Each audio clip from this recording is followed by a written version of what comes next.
the show. 97.3. This is the Republic of Football. This is the only place for all the football talk, for all the updates, live reactions from the managers, the players, the oosh and the ass, the messes, the golazos, the throw-ins to goal. Hey. This is the place we give you all the updates, you know. There's no other place to listen to. Every Saturday, Sunday. 97.3. The name of the show is The Republic of Football. Your host for today is Gabby Ofe.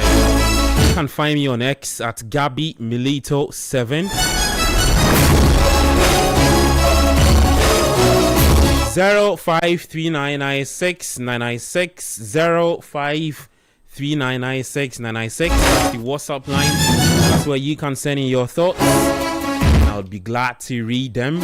Later, at the tail end of the show, phone line to be activated on 054996 054996 That's later, you know. Please do not call now. Today, in England, the attention turns to the FA Cup. No Premier League, but in the Italian Serie A, there's some good games in there. Same as the Spanish La Liga. Take you to Germany, take you to France, and then we'll take you to Kumasi. Hey. Normally do this on Republic of Football, but today Ghana's two arguably biggest clubs meet at the Babara Sports Stadium for the Super Clash, for the Super 2 Clash, the El Clasico in Ghana. Call it what you want. Yeah, it has all sorts of names. The guys will touch on that briefly, maybe some 5-10 minutes. And we'll get back to the European updates. I'm Gabby Ofe, like I said initially. Got Sedinam Edmond in studio with me from the map.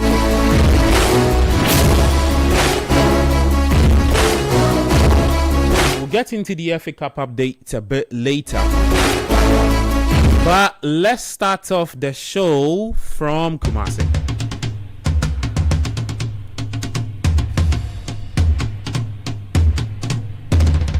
Asante Kotokose, yeah, yeah. Asante Kotokose, yeah, yeah. Asante Kotoko, yeah. Asante Kotoko, yeah.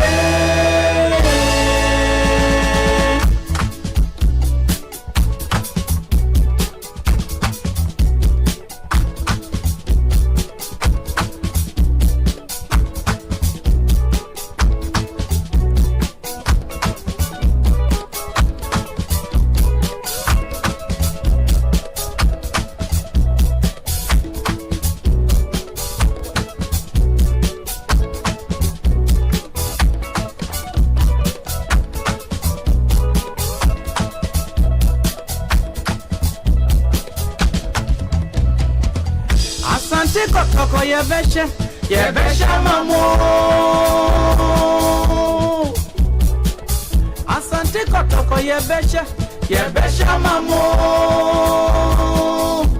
Asante Kotoko yebesha. Asante Kotoko yebesha mamo. Asante Kotoko yebesha mamo.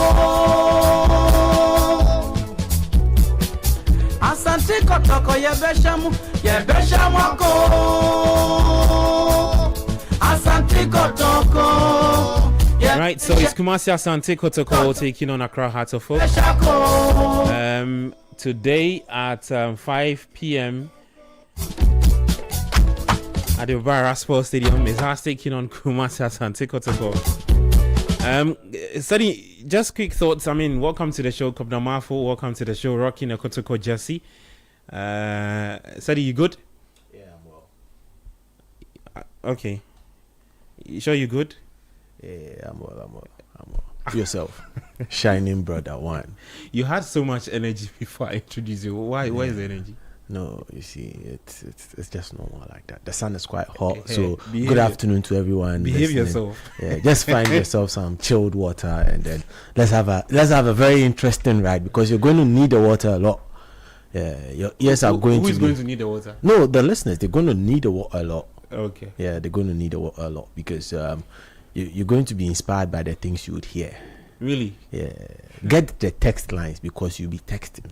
Mm. If you are not on YouTube already, please get there because it's about to get interesting. Okay. Kobna, you good? I'm good. You're still chopping Valentine. Yeah. Asante Kotoko is playing, so this is now about Valentine. But it's red. There is red. Yes, we are always red. You know, they are always red in all sorts of things. You see, they are always red in the build up to this by causing a lot of drama. They are always red because results may have not gone their way and they have been agitated. Now the coach you wanted to sack has stepped away. People are crying wolf, others are jubilating. They are always red in that manner. It is normal, even in our international football, when coaches are sacked. When Maresca left the club, we all saw some of the Chelsea fans. Some Chelsea fans were happy, some weren't happy. So Okay, it's normal. guys. Just quick thoughts on today's game. Now let me start off with you, Kobna. You follow the club extensively. What are you expecting today? Good afternoon to everyone. A very big game at the Babaya Sports Stadium today, and it's a pressure game for Asante Kotoko because whatever they have to do, they have to win this game, especially they losing their last two games in all competitions. That was first one against Heart of Lions in the Ghana Premier League and also against Ediana in the FA Cup. So this is one big game that they have to do their best to win. Just that the records is favoring Asante Kotoko when you check the records for the past 5 games in the league, in the league, in the Super Clash, Kotoko has won 4 and there's been just one draw that was played at the Accra Sports Stadium last season. So this is a very difficult one for both sides. I know Hasselhoff will be doing their best to try to get a win today. They want to do their best because they feel like Kotoko doesn't have any substantive coach. What they have is an interim coach, so I'm sure they are going to do all their best. But Kotoko playing at the Babaya Sports Stadium is a very stubborn side. When they play against Hasselhoff, they want to prove to be very good. And the last time Hasselhoff went to Babaya to win was around like 2018. So it's very, very difficult for Hasselhoff going to the Babaya Sports Stadium to win. So I'm expecting a very good game today, and I'm sure at the end of the day, Asante Kotoko will win. Okay, Sadi. Yeah. Hearts have not beaten Kotoko since 2018. Yeah. Exactly where I was about to even start off. Despite the fact that Hearts has not beaten Kotoko since 2018, looking at Kotoko's last 5 recent games in the GPL would tell a very interesting tale because they have also won 3 out of a possible 5 and have drawn against the likes of Brecum Chelsea. They went on to beat Bichim 6-0. We were in the studio when that particular result happened. However, they lost in the FA Cup, which apparently it did not go well with them because they thought that could be their second outlet to a possible appearance in Africa, but did not work out, and hence they got agitated and went for the head of the coach, who also gave us a blockbuster soundbite and stepped away immediately after. Comparing their loss to Manchester United and Grimsby Town, we know Kotoko and Manchester United. Maybe we can just oppose and see how it is working, but we'll leave that for now. But in this game, Hearts are not scoring enough. Kotoko are scoring enough, but also conceding quite a lot. Hearts are not scoring enough, and they are also not actually conceding a lot. In 21 games, Hearts have scored 15 goals. 21 Yeah. games, Hearts have scored 15 goals. But you have to check the number of goals they've also considered. It's been very less from them. That is where we are getting to. I That think- is why they are ahead of the team you are wearing. So jersey, Hearts Kotoko. are actually the best defensive side. Yeah, this because in season. 21 Exactly. games they've considered Under just Masudi 7 Ujimani. goals. They've considered 7 goals. That's so good. I'm not surprised with that statistics when it comes to the defensive conversation, though, because that's what the coach brings to the table. Yeah, If you follow Didi Dramani. that's very true. But Kotoko have also scored 28 goals in 21 games. 6 of those goals came in one match. 3 came in the other. So you add that up and you're getting the 8 coming from just about 2 or so games. So, but then again, you look at this House of Folk side who are they enjoy playing the ball, moving the ball from side to side and trying to build up play. This Heart of Folk side this season have been quite pleasurable to watch without the goals, because they are not getting goals, but you see the kind of play they offer, and it's quite interesting to watch. People have been calling for a change or a twist in the style they approach the final third. But then again, you go to look at the kind of resources in the team, and then you can see that this is the best output they can come up with. You can't go and then start crossing the ball. Please, who is heading that ball? Haas has not got height in attack. You go cutting the ball back on this particular pitch. The pitches we have in Ghana will not allow a cut back. You cut back, they will draw the ball closer. Why are you guys doing this? You guys are laughing as if what I'm saying is a lie. Is the truth? No, but you cut the ball back on the Accra Sports Stadium. Have you seen a cut back there before? Have you seen a cut? You and I. Oh, I've seen a lot. No, you and I went to Kumasi to watch a game. You remember? Yeah. Did you see the Black Stars do a cut back? Yeah, they did. They Gideon were- Mensah did a cashback. Gideon Mensah did the cut back. Yeah. Which game did we watch together? I said Gideon Mensah did a cashback. Cut back. Yes. Oh, Nana. Or maybe your definition of a cutback is No, different to mine. let's look for the definition of a cut back. So what are you saying? No, you get to you use the inside channel, get closer, bring the ball. So you are playing the ball back towards the center position. That is, you are cutting the ball back. And you're saying the pitches here don't allow that? Oh, it will grab the ball. I don't know. Okay. Well, let's see. So the two teams are facing off today. All the way in Kumasi. Is the game kicking off at 5 p.m. or 5:30? 5 p.m. 5 p.m. It started as 5:30, but now it's 5 p.m. Okay. So it's Accra Heart of Folk taking on Kumasi Asante Kotoko. Heart guest to Kotoko at the Barbara Sports Stadium. You want to say something, sir? Yeah, I'm elated by the officiating team. I'm really glad that we have actually put our best foot forward in this particular So game. Daniel Lai leading the charge. You know his nickname? No? Daniel Ni Silent Assassin Lai. Okay. Yeah. Well, if you're in Kumasi listening to the show, say hi to you. Go there, go support your team. We'll be here keeping tabs on it. We'll get updates. Also, you can get a lot of updates actually on our X handle, City Sports Ghana. Just head there. I thought the update for you. As and when the goals drop in, we'll update you. Yep. Are you still listening and watching the Republic of Football? We live on TV, Channel 1 TV, live on Radio 97.3, and we are live on X City FM, and also live on YouTube, City Sports Ghana.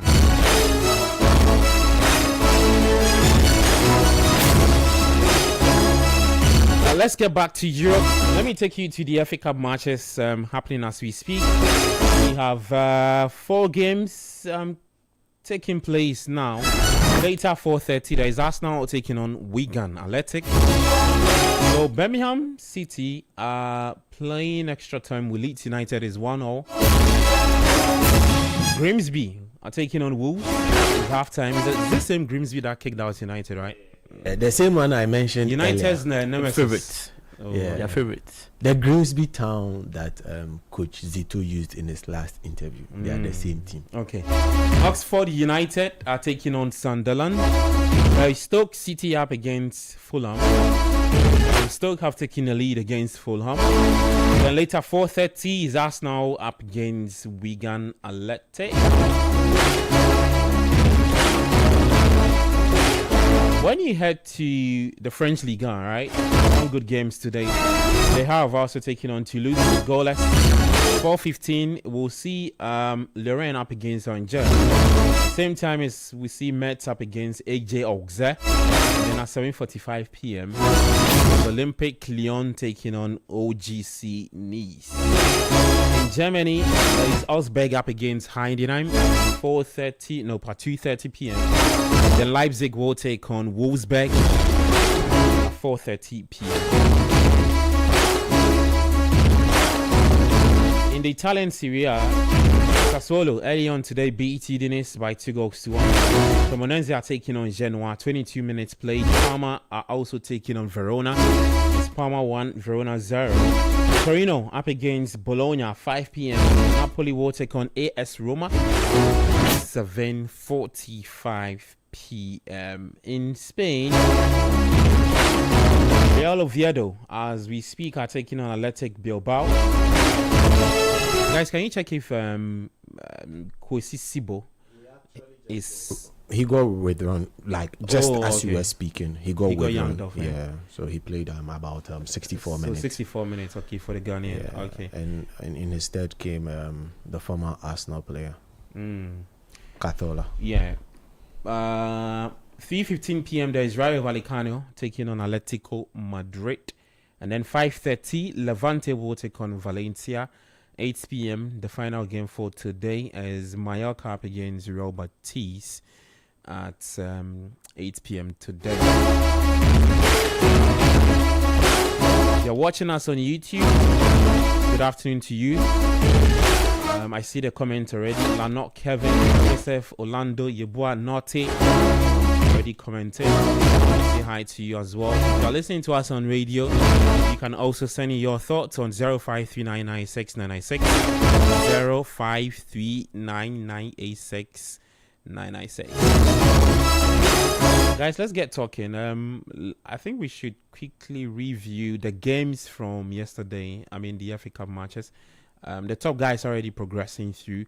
We didn't really have the games yesterday were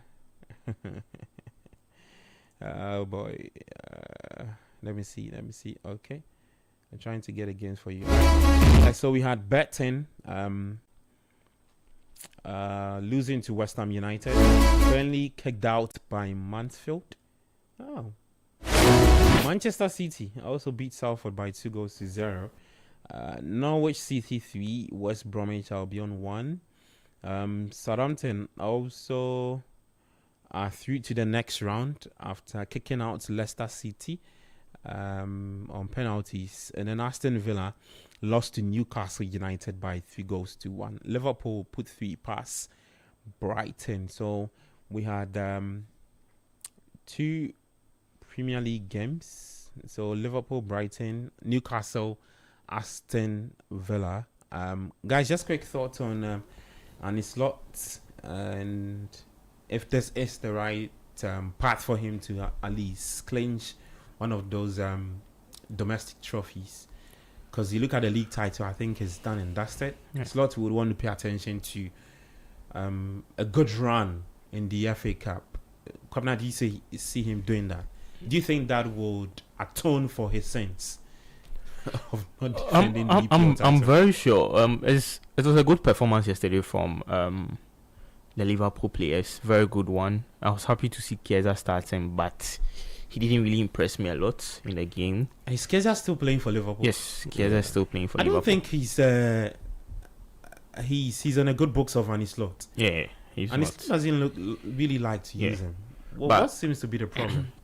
I don't know. I'm sure training and other things, and he feels that some players are better than maybe the likes so of for context Gakpo. sake, he's not even Slot's player. He's not part of the player Slot sign. He was part of the that season that Liverpool did not sign. He was the only player Liverpool actually had signed.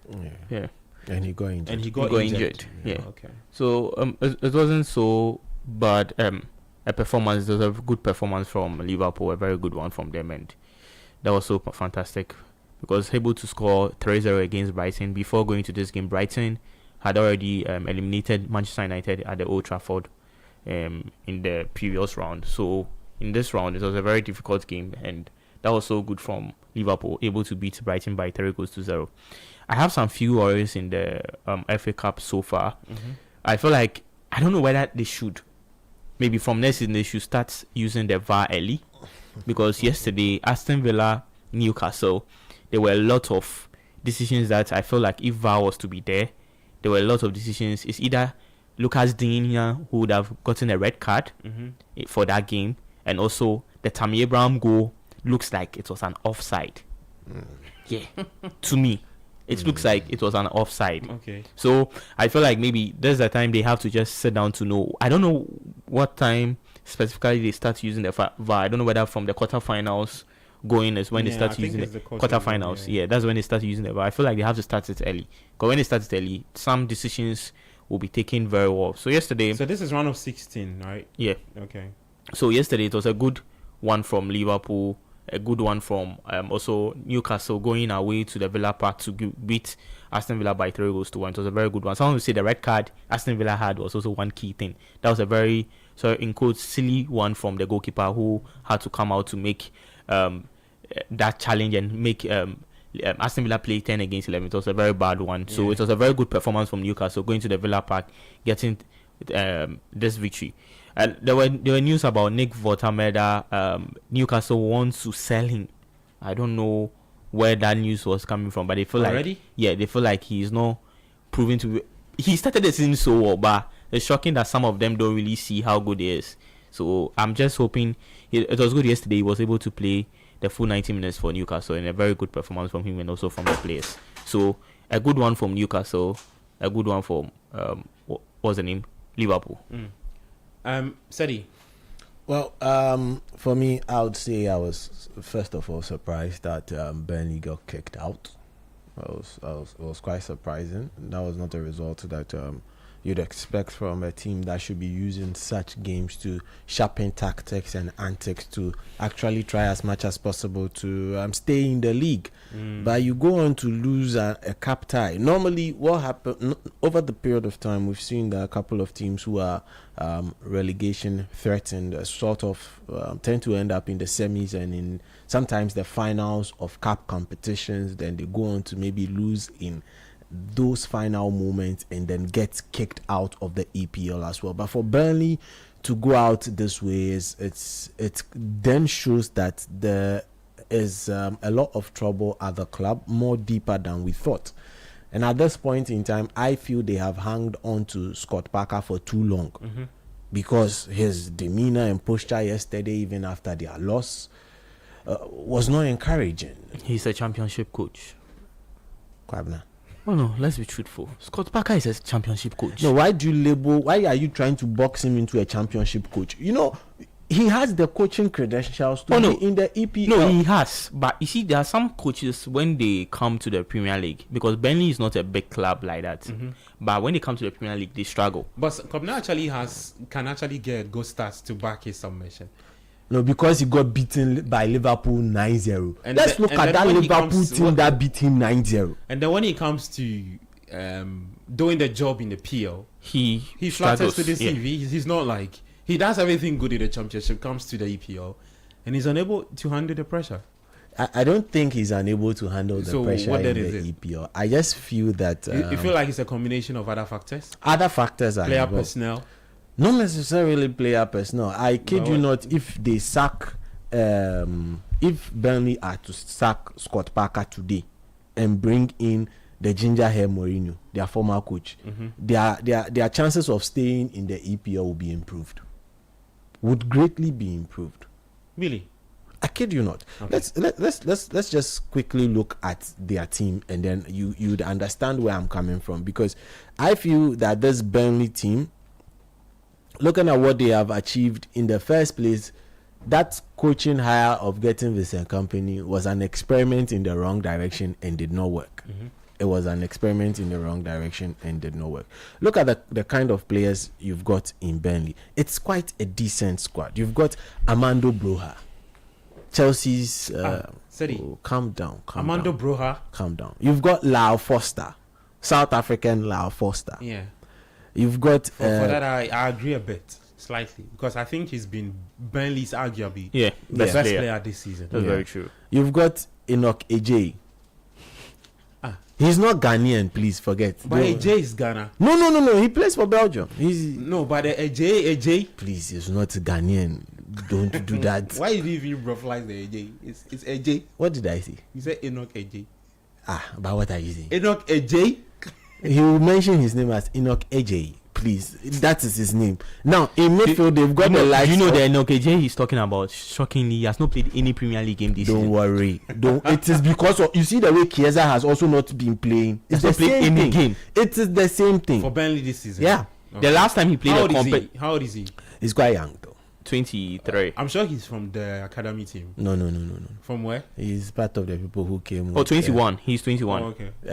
Vincent Company, Belgium. You understand the connection? Oh, yeah. Okay. In midfield, arguably, they've got a very good midfield. They've got Leslie Ogochukwu. They've got Ward Prowse. Chelsea flop. Oh, Leslie Ogochukwu. No, because you see the why players that Burnley this? actually do have. I don't like the average players. They are average players. Hence, you make them play in a way that will get the best out of them. So not necessarily. Maybe they can be mid-table teams. Scott Parker has failed to do that. Oh, he has failed. Yeah, that one is true. Sometimes he plays expansive football that he does not have the men to play. That's true. You sometimes look at them and you expect them to go back to the root basics of football, hoof it over the top, let it get to a Foster. I miss Sean Dyche's tactics at Turf Moor. Yeah, that one. There are certain areas that I actually do miss though. Stadium of Light, Peter Crouch days. I miss that as well. Yeah, just kick the ball over the top to him. And then that has actually also won a title. That's what won Leicester City the title, the first and last time out. Yeah. So it has worked before. So I don't get it when young managers want to overly experiment by showing that they actually have football acumen, but do not have the men to execute it. So for Burnley, for me, it's curtains at this point in time. They are joining Wolverhampton Wanderers in the Championship. At this point in time, they are done. They are going away. But for the likes of Leicester City, who found a way to lose against Southampton, it's quite worrying in that one. I would have expected them to do much better because earlier in the season, they were punching high up and wanting to get back at the first time of action back into the EPL. But to have such a result against a Southampton side who have also been iffy in the Championship is quite worrying. Then again, the whole drama around Liverpool Brighton. Listen, Brighton have been struggling to get goals in recent times, and it's becoming a border. They scramble to get goals in other situations. If I tell you that in the last 1, 2, 3, 4, 5, 6 games, Brighton is yet to win, would you believe? Nope. So Brighton has lost in all competitions. Their last 3 games, their last 5 games, they've drawn 1. If you extend it from the time they played Manchester United, that win in the FA Cup was their last win. They have been struggling low-key, but no one is talking about it. One of the key issues in that Brighton team is they're struggling to get goals. Okay. The Welbeck magic is wearing off. They need to find an answer to their goals. They play some beautiful football. The likes of Mitoma have, for their high standards, have dwindled a bit. But then again, moving on certain players looks to be costing them at this stage of the season. For Adingra, I can't complain, because how he did not get a starting berth at Sunderland and gets moved on to Monaco in 6 months, we need to question ourselves. So they need to answer their goal scoring problem. But for Liverpool, they can only hope and pray, go into the next round and hope something happens. Okay. But there's still a lot to be done in the FA Cup. All right. Let's get to today's game. So we have 4 games taking place as we speak. It looks like the Birmingham Leeds United game will travel to penalties. Yeah, penalties. But Grimsby are also taking on Wolves. 49 minutes played. Oxford taking on Sunderland. And then there is Stoke City up against Fulham in there. Okay. There is also another game that will take place later today at 4:30, involving Arsenal, Wigan. But let me just run you through the starting 11 for Stoke Fulham, and then we'll talk briefly about that. Stoke are playing at home. I missed Stoke City in the PL. I really missed them in the PL. Stoke City. But this particular Stoke, they were proper boogies. yeah. But the new Stoke, should they ever make the EPL, the ethos at the club has changed. So the kind of recruitment policy they had, bringing in players of height that Leeds tried. They've moved away from that. They've moved away. They've totally moved away from that. Okay. So speaking of Stoke, they actually do have the lead against Fulham. They let me quickly run you through the starting 11 for them. Starting off with Stoke City, they've got Simkin in post, Phillips, Talovier, Wilmot, and Bookhart. Midfield 2 of Seko and Rigo. They have Cisse, Bailly, Thomas. Bailly, he is scored for Stoke City, and then there's Smith leading the attack for them. For Fulham, Lecomte, who's a goalkeeper, is a 4-2-3-1. A back 4 of Robinson, Cuenca, Diop, Timothy Castagne. Alex Iwobi is partnering Reed in midfield. There's Kevin, Kin. Is he Oscar Bob? Yeah, Oscar Bob. Yeah, Oscar City's Bob. Oscar Bob. Yeah. He was Okay. good. And then Rodrigo, leading the attack for Fulham. Guys, on the part of Fulham, it looks like a proper Premier League team. Maybe if you just want to take out the goalkeeper in Cuenca and maybe Robinson. Key starters in Iwobi. Kevin was a chap who scored against Liverpool, I believe. Rodrigo. No, it was United. United, yeah, sorry. Yeah. United. Yeah, he scored against United. Are you surprised that they are down by a goal? I'm surprised and not really surprised but then again, this is their French side. Look at it. Josh King started the season very well. He was one of those promising players that I was so keen to see in the Fulham team this season, but he has not really lived up to expectation. That position has been up for grabs, and neither he himself or Arsenal's former player in what's his name? Emil Smith-Rowe. Yeah. Yes, Emil Smith-Rowe, and then he himself, Josh Kane, have really been on and off the pace this season and have struggled to actually. For Smith-Rowe, I'm very sad because he was a very good player. Very good. He's on the bench today. Ryan Sessegnon on the bench. Raul Jimenez on the bench. Sander Berge, Calvin Bassey, Anderson. Okay, so the key starters are actually on the bench. Yeah, Harry Wilson. The likes of Issa Diop should have been able to figure out a way of possibly fighting up with the place for themselves, but have flattered to deceive. Timothy Castagne, I'm not surprised.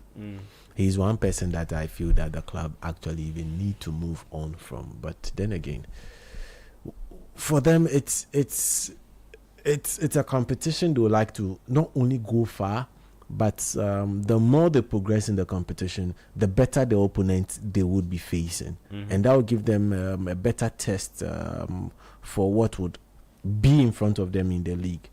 It's quite surprising that Fulham even will be playing more games by the end of the season than a club like Manchester United. So they need to keep this momentum going.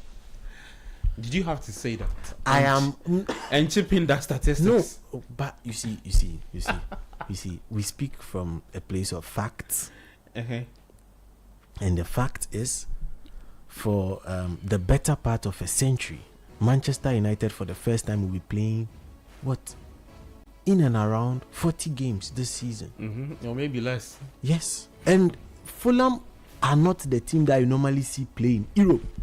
they would even be playing more games. Yeah, because of the domestic cup competition. Exactly. Well, let's see. Kwabena, any thoughts on Fulham and Stoke City? I just feel like they just need to up their games in some of their games, because in their last 3 games, that's in the Premier League, they've lost all 3 games, and it's so bad from them so far. So there's an FA Cup game that you have to do your best to at least progress and win this game. But I'm not surprised, because Stoke City, they are those boogie sides that when they meet the big clubs, in the times that they were even in the Premier League, whenever they meet the big clubs, they want to prove to be very stubborn. And mostly these championship teams, when they meet the Premier League teams, they want to play, so at least it's justify your inclusion for some of the players. So maybe the Fulham manager might just spot one talent over there and be like, oh, we need to go and get him. So it's good from Stoke City and their players, and for Fulham, they just need to up their games to be able to make things right. Okay, so let's see if Fulham can join the 8 teams that have progressed to, or that would progress to the quarterfinals of the FA Cup. Republic of Football on 97.3, live on Channel 1 TV, as well live on City Sports YouTube, City Sports Ghana, City FM. You can leave your thoughts there, and I'll be glad to read them out for you. I'm Gabby Affair. I'm here with Kobna Marco and also Seth Dinam Edmond. Guys, so today we'll be talking about 3 things. As we speak, Birmingham City and Leeds United are playing penalties. It's 2-2. Is that a miss? Yeah, that's a miss from Birmingham City, right, guys? Yeah. Okay. It looks like Leeds will be progressing, and they'll be hoping that they can capitalize on that miss by Birmingham City. Whilst we keeping tabs on that, we want to talk about Spurs. That's our first topic for today.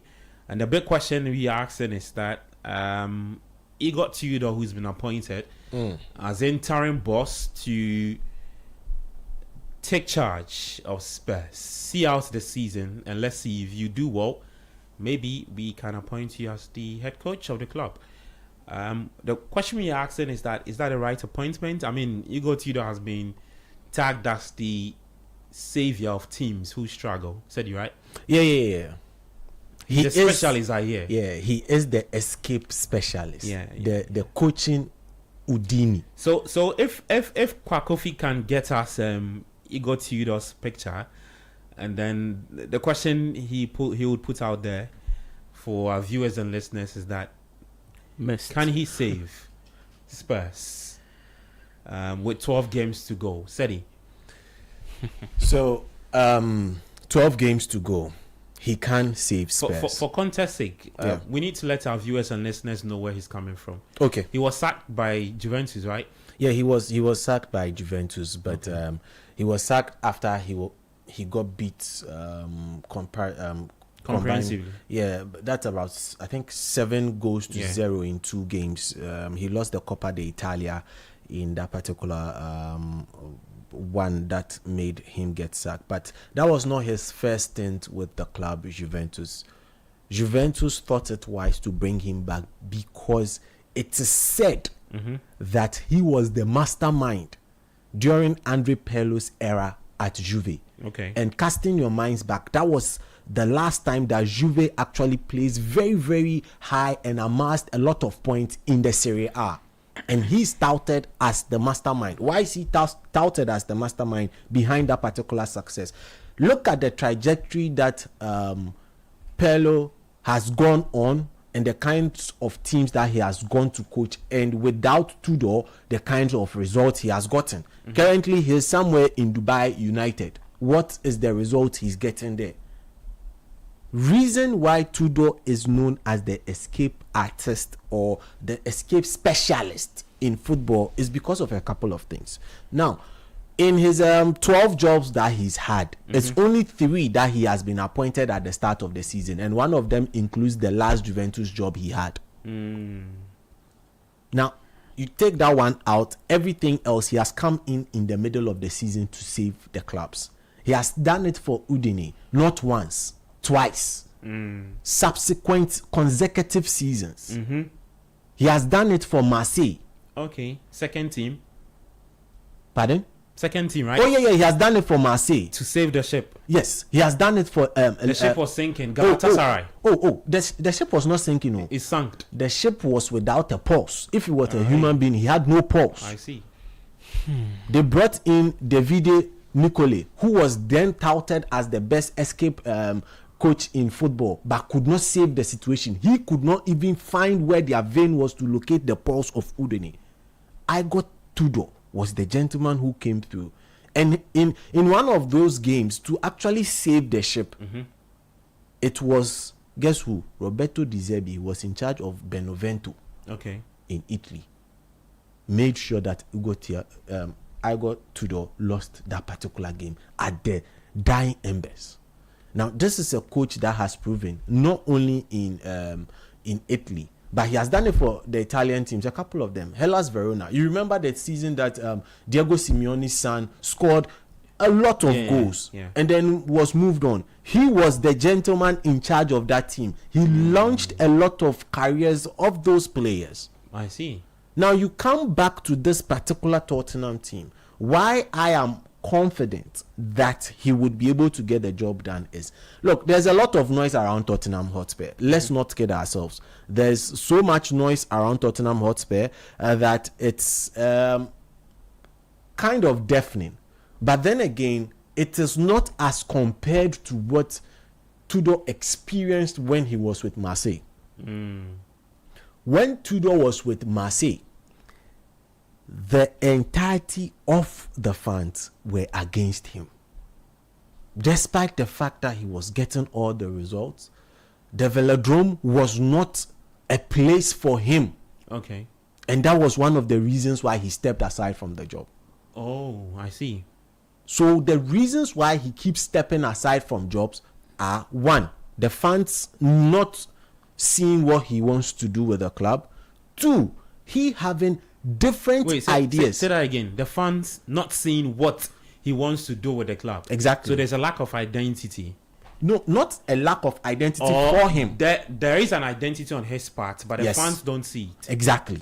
Is that a similar thing with Thomas Frank? Thomas Frank is a different case. Don't worry, we'll get to Thomas Frank. Don't worry, we'll get to Thomas Frank. But then again, the second one is the incompatibility of his ideas and where he wants to take the team and that of the owners. I'll take you back to when he left Lazio.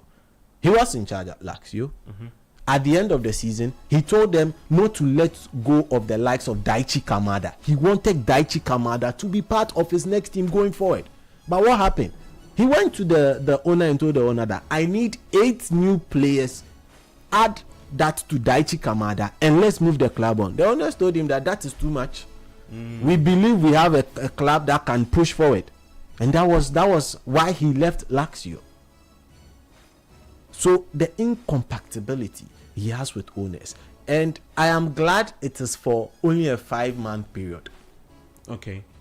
I am glad, and I know he will steady the ship, and after that he will leave, and Tottenham will be back here again.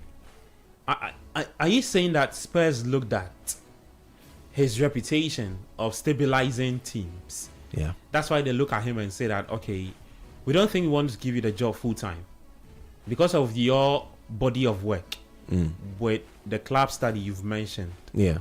That's why we also want to go on that trajectory, and that's why we don't want to overcome it and give you the job full time.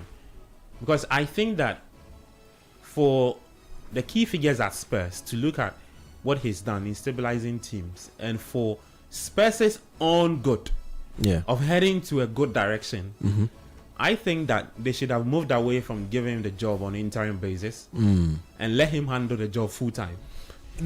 No. So what if? Let's do the what ifs. Okay. He goes 12 games to play, right? Yeah, 12 games to play. He wins 10 out of the 12. And Kobna, I want to indulge in it. No, 10 out of the 12. And then Igor Tudor says that he wants the job full time. What would the Spurs key figures be saying to him? So let me tell you why Spurs, I doubt Spurs will give him the job beyond the 5 months. Number one, The manager won them their European trophy. They sacked him. But it was under a different regime. Yeah. That was Daniel Levy. No, this it is the same regime. Louis family, right? Yeah. They are the owners. Levy was just the figurehead and the one coming into the public. And Levy was the one more like handling the affairs. Yeah. No, he was the face that we could see and point at. So the back stops with the Louis family. Yes, and they were the ones who took out Levy and brought the new person. That is how they ran their club. Now for Tudor, look, if he's to do this job beyond 5 months, his demands would not meet what Tottenham would want. Hence, he would walk. What are his demands? He's definitely going to require for certain players to be taken out, and you require for certain players to be brought in. And Spurs will go like, we've been spending quite a lot recently. We would want it to work, so it will be almost the same as that of Lazio. But he has actually worked with a couple of players in this current Spurs squad. He has worked with Drakusin. Oh, you mean Mr. Dragusin? Our own ponytail Dragusin. Yeah. He has worked with Drakusin. Hey. He has worked with Kulisevsky. Dragusin. Oh, Charlie. Yeah. So he played 4 games under him, I'm sure. Yeah. Okay. And then he worked with Kulisevsky. He's also the gentleman. Kulisevsky is on the injury list. Yeah. Okay. And he also worked with Betancourt. Oh, I see. So he knows the Spurs boys. Oh, yes. And he was the gentleman who was able to juice out 5 goals in 11 games from Randall Kolomwani. Oh, okay. So that's another player he knows. Okay. Similar numbers to what he has been able to achieve for himself in his lifetime at Spurs. Oh, then he would struggle to get his football philosophy across then. No, but there's an because issue. Maybe you want to say that the spine of the team is there. Players that he's worked with in the past understand what he would want to do with the team. And so those players would help the other players to be on the same wavelength. It's possible. But looking at the kind of injury list that Spurs has in key areas, that's where the problem comes. So I'm looking forward to his first game, seeing him possibly deploy 3-4-2-1. And his first game is the North London derby. I don't take it away from him. Can we simulate that first game? Look. I don't want to be the devil's advocate, but between that game and Liverpool, between Spurs playing Arsenal and Liverpool, one of those games is going to generate shock. Knowing what Tudor does to teams when he comes in. I'll just put it out there. I don't know which of these 2 games, but one of them would be a huge shock to the footballing world, and actually maybe possibly re-announce who Tudor is again. Now, let me build my question on Sedi's last point. That has to do with the first game Spurs will play under Igor Tudor in Arsenal. Yeah. I don't envy him at all, because now he has to start on a winning note against Arsenal. And then he also has to deal with the Spurs fans who would boo you if you are losing games or you are drawing or the performance is not good.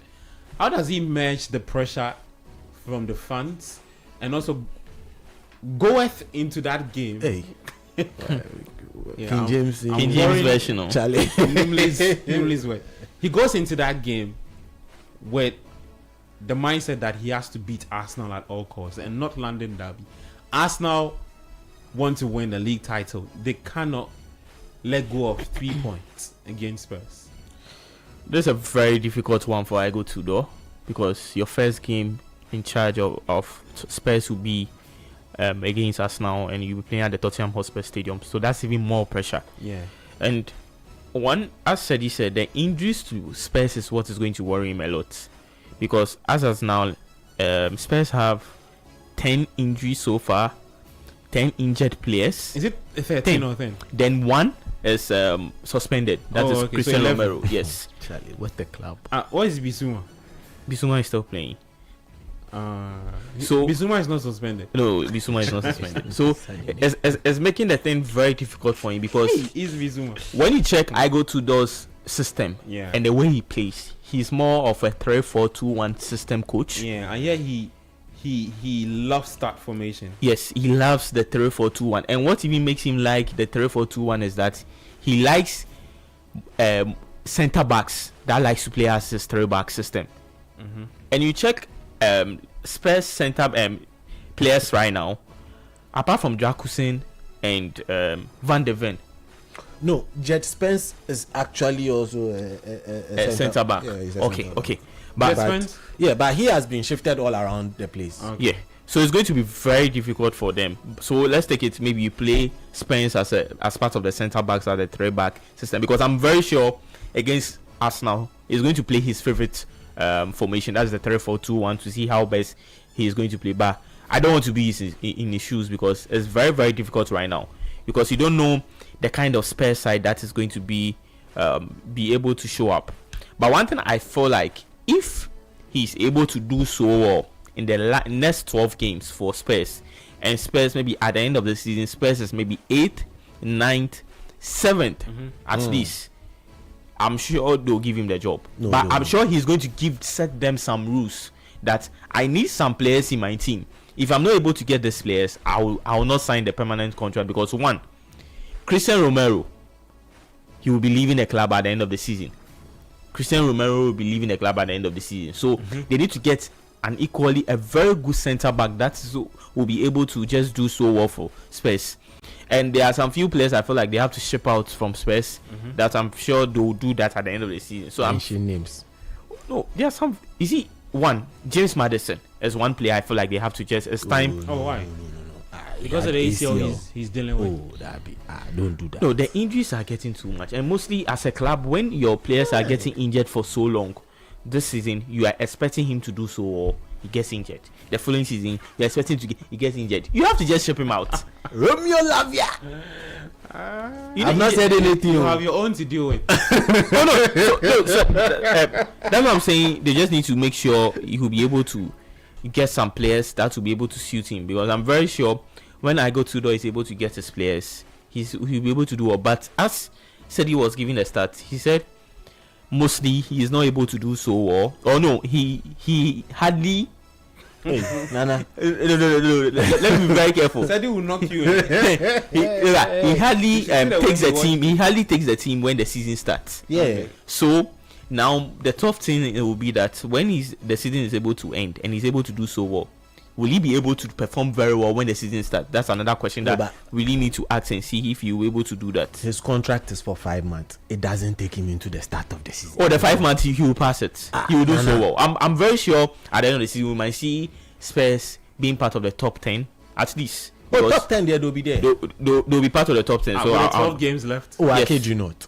Top 10. yes. Oh, listen. Let me try and hazard a starting berth or a starting lineup. It's 7 for- points for his next game. between them and the person who is 10th on the league table. Yes. That's 2.5 games. So they can do that, and they might start that with Arsenal. I see. You see where he's going? so- Me, I did not go Then there. Arsenal will be losing the title. They always have to buy more bottles to be able to get more bottles at their place. They always have to get more bottles at their end. No, but because if Spurs go into that game and they beat Arsenal, that's what Game over. 1 point. 1 point. And then City wins because Arsenal will be taking on Wolves this Yeah. Wednesday, Yeah. and then they play Spurs next. No, so Arsenal playing Wolves would mean that they are playing a game more. More. Yeah. Yes. Then City would reply later. Yeah. Charlie. No, but let's try and line up the players for I got Tudor. Please, Okay. you said the formation I mentioned was 3-4-2-1. So Yeah. let's go with quickly, the. so we go on our first break. So the goalkeepers, he will definitely keep Vicario. Charlie Vicarius Wabon, Loki Wabon. But at this point, he has to make use of what is on the table. Okay, but you see, he's a Croat, Mm-hmm. and there's a goalkeeper from Czech Republic on the bench, Kinski. Kinski. So will he stick to Vicario, or he's go to Oh, you Kinski? think you can't do country one since?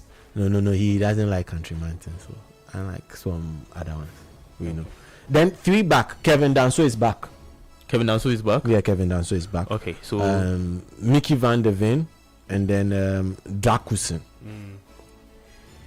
Yeah. And for the four in the middle, he's likely to go with a wing back system. Yes. So Spence playing at the left hand side. No, Spence might go on to play on the right side, and then you get Souza.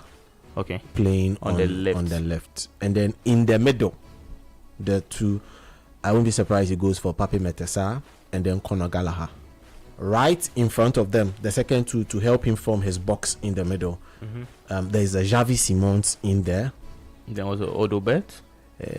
That is where it gets interesting. After Javi Simons, it becomes problematic because Nkofona Asa. The midfielders they finished too. That is where the problem is. Unless he wants to play a system where he'll push Metasa up to front, join Javi Simons and then bring in Paulinho to play that role together with Gallagher. Yeah. And then up front, he would go with a known figure, definitely. Dominic Solanke. Nope. Who? He'll go with Kolomwani. Yeah. Okay. All right. Let's see what's up for Igor Tudor.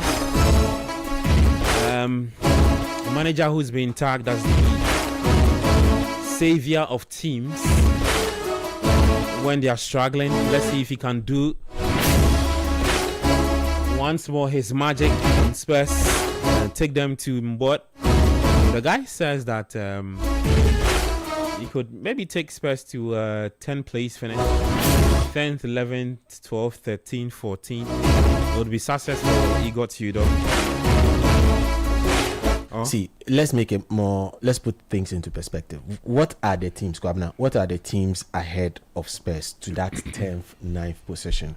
And how many of them do they play? Because I know they play quite a number of them. Yeah, so they'll play Arsenal? No, like the teams. Yeah, just the teams directly between Spurs, where Spurs like. So from the 10th position, Newcastle, Sunderland, Fulham. So they'll play Sunderland, they'll play Fulham. Crystal Palace. They play Crystal Palace. Brighton. Yes, they play Brighton. Leeds. They play Leeds. And what of Forest? Who's 17th? They play Forest as well. Okay, very interesting. And they even play Everton.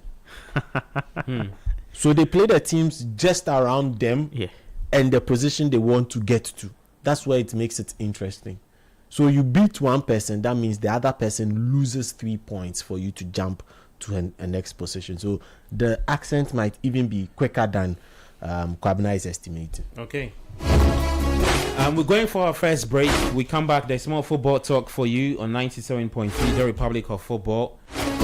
I'm Gabi Ofe. I've got here Kwabena Mafo and also Set Dinam Edmund. You can also send your thoughts on 0539969996. Also leave your comments with us if you're watching us on YouTube.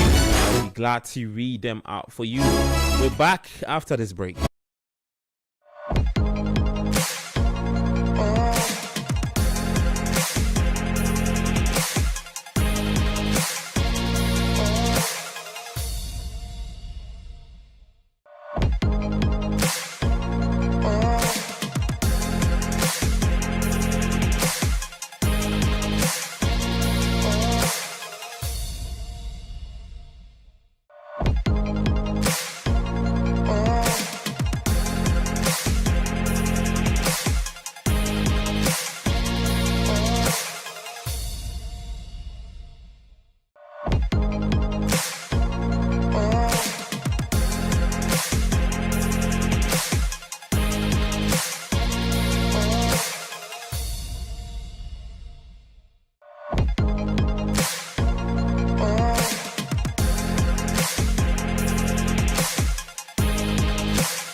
3. I'm Gabby Offer. Many thanks for joining us every weekend, Saturday, Sunday. The only place to listen to when it comes to everything European football talk. We're just discussing some results from the FA Cup and also Spurs' appointment of interim boss Igor Tudor to handle the rest of the 12 games left in the English Premier League. Or maybe just want to look at the other games as well. I mean, just handle the rest of the season. 054996996 0549986 That's the phone lines. Call later. And then for the text line, it is 0539986 0539986 So you can send us your text. If you're watching us on YouTube, you can also leave your comments there. Let me take some comments on YouTube. Prince Tutu says they are not beating Arsenal with that lineup. Okay, so Danny, is it No Plaka? 6989 says, so apart from all the teams in the PL, he couldn't use any other team apart from United as an example. He definitely has a problem with United. Is that message for you? No. That was when I think I spoke about Kotoko, Coach Zito, or maybe it was a 40-game one. Yeah, the 40 game one is the truth. Yeah, 40-game one. It starts, so yeah. That's what. And aside them, even Sunderland is playing more than 40 games. Yeah. Because Sunderland are playing the FA. Crystal Palace is playing more than 40 games. Despite the fact they've been knocked out, they are still in Europe. Martin Donu Kwablan says City is 4 points behind Arsenal, but why are people ranting that City has bought the league? Okay. Yame City 8 says, Gabi, is it true that they have rewarded 3 points for United? The game against West Ham, the Casemiro disallowed goal? No, please. What I've seen, I've not seen here. If they don't do board. No, they don't do any boardroom points. Hey, we lose. They don't do boardroom points. They don't do boardroom points. Okay. Okay. So Joseph Orlando Yeboanotti says, Chairman, why compare United and Kotoko? Check the United brand and come again. Your last warning. No, but that one is not me, Gabi. I wish we could get. Was it you? No, yeah. I wish we could get the voice of Zito. Karim Zito. Yeah. Abdul Karim Zito. Yeah. His last words as Kotoko manager was that it is not like surprising. Let me paraphrase. It is no news when a big club. Oh yeah, I listened to that. Yeah. He even cited to the extent he said MK done sentence of. Yeah. So me, I'm just speaking one. United before, you know. Yeah. So if Kotoko lose to Adriana is not on news. Penalties, it's no news. It's not me. Oh, I heard that bite. I heard it from Zito. I heard it. So it's not Sedi saying it. No, guys. No. It's not Sedi saying it. Guys, let's quickly jump to the Italian Serie A. Let's get to Italy real quick. We had some really good games yesterday. Yeah, some really good games yesterday. But before I get into that, Cremonese are taking on Genoa. It's goalless. Parma, Verona, also goalless. Udinese, they lost to Sassuolo early today. For the games from yesterday, I'm trying to get them for you, and then we'll see if we can make sense of what transpired yesterday. Okay, so all eyes was on the Inter-Juventus game. He ended 3-2, and then there was Como also losing to Fiorentina. Pisa lost to AS Roma, and then Lazio also lost to Atalanta. Seri, surprised with the Inter win against Juventus? That was a really good game.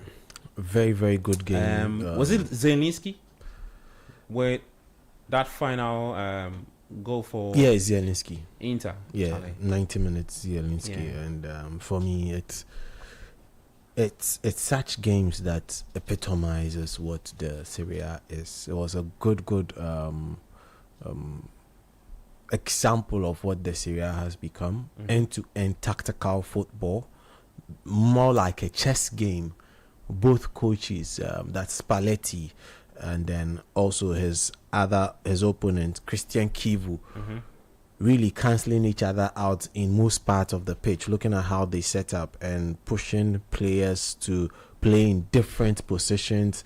When Inter are defending, they are constantly having about 9 bodies behind the ball, right around the edge of their penalty box, with Juventus especially trying to attack a lot of the time from their right hand side, that's Coincesao side, and they try as much as possible then to switch to Keno Yildiz side to exploit a lot of space, and that was working for them. And for Inter, they kept on working the ball through Zielinski, trying to go through the middle. Barella did not have so much of a good game, but then again, Susic was really good on the day.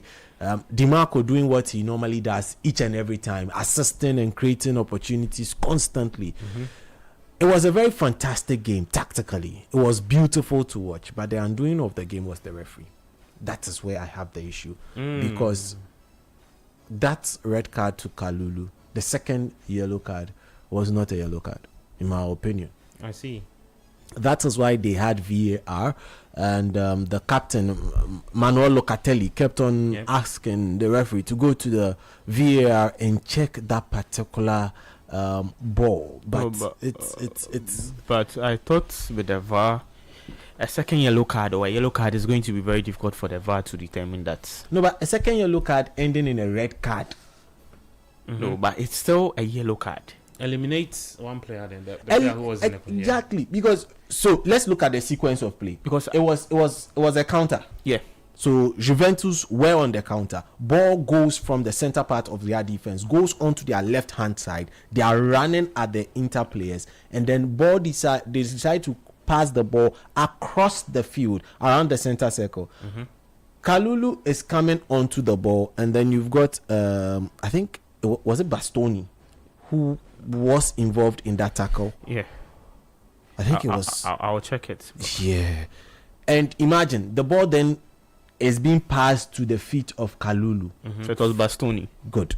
So it was being passed to the feet of Kalulu. For a split second, the ball gets into a 50-50 space, and then Bastoni and Kalulu get to where the ball is the same exact time, and then Bastoni was already on his way down. Kalulu had his hands up as if someone was pointing a gun at him. No, I disagree with you. No, I disagree with you because wait, sorry for coming in, but you see, when you see the sequence of that ball, okay, when Bastoni had the ball, like Bastoni, the pass was given to Kalulu and Kalulu wasn't able to get the ball. Bastoni was moving forward with the ball. Kalulu touched him a bit, but I feel like it wasn't a yellow card. It was not a yellow card, but he touched him.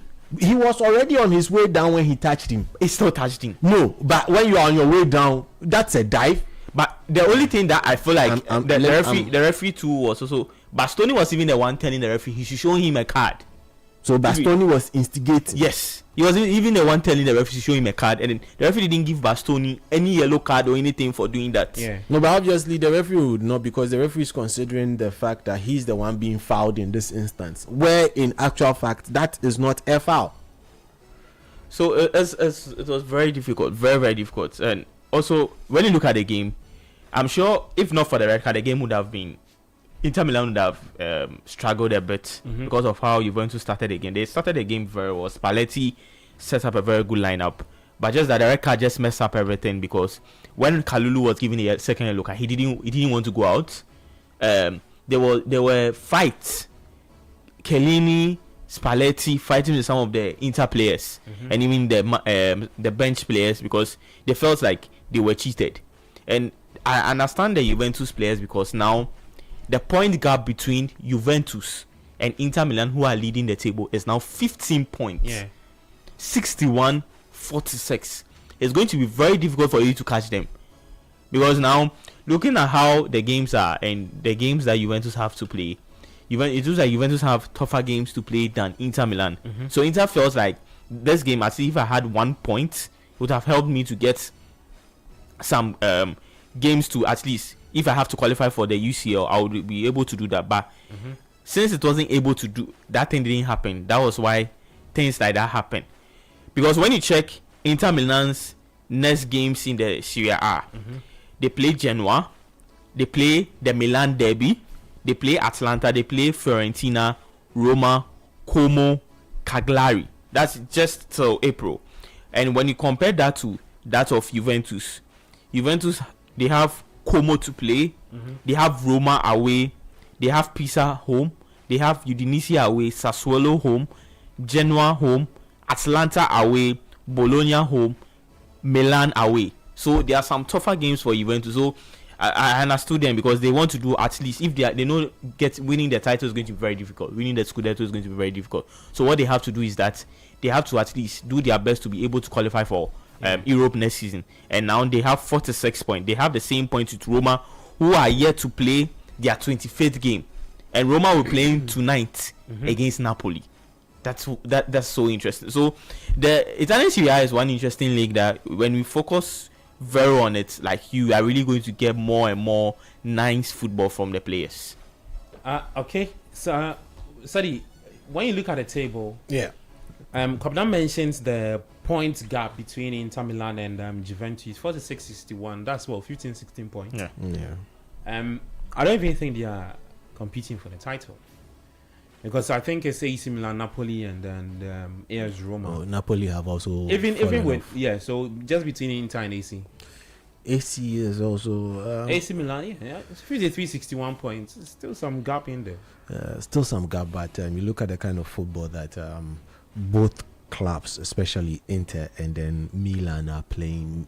Inter look more resolute and look to be finishing off games better. Let's just take away this Juventus game. You take this game away and you look at their current result. They have actually been on the rampage, and they have actually been getting interesting scorelines for themselves. So they've beaten Sassuolo 5-0. Then they beat Cremonese 2-0. They then beat Pisa 6-2.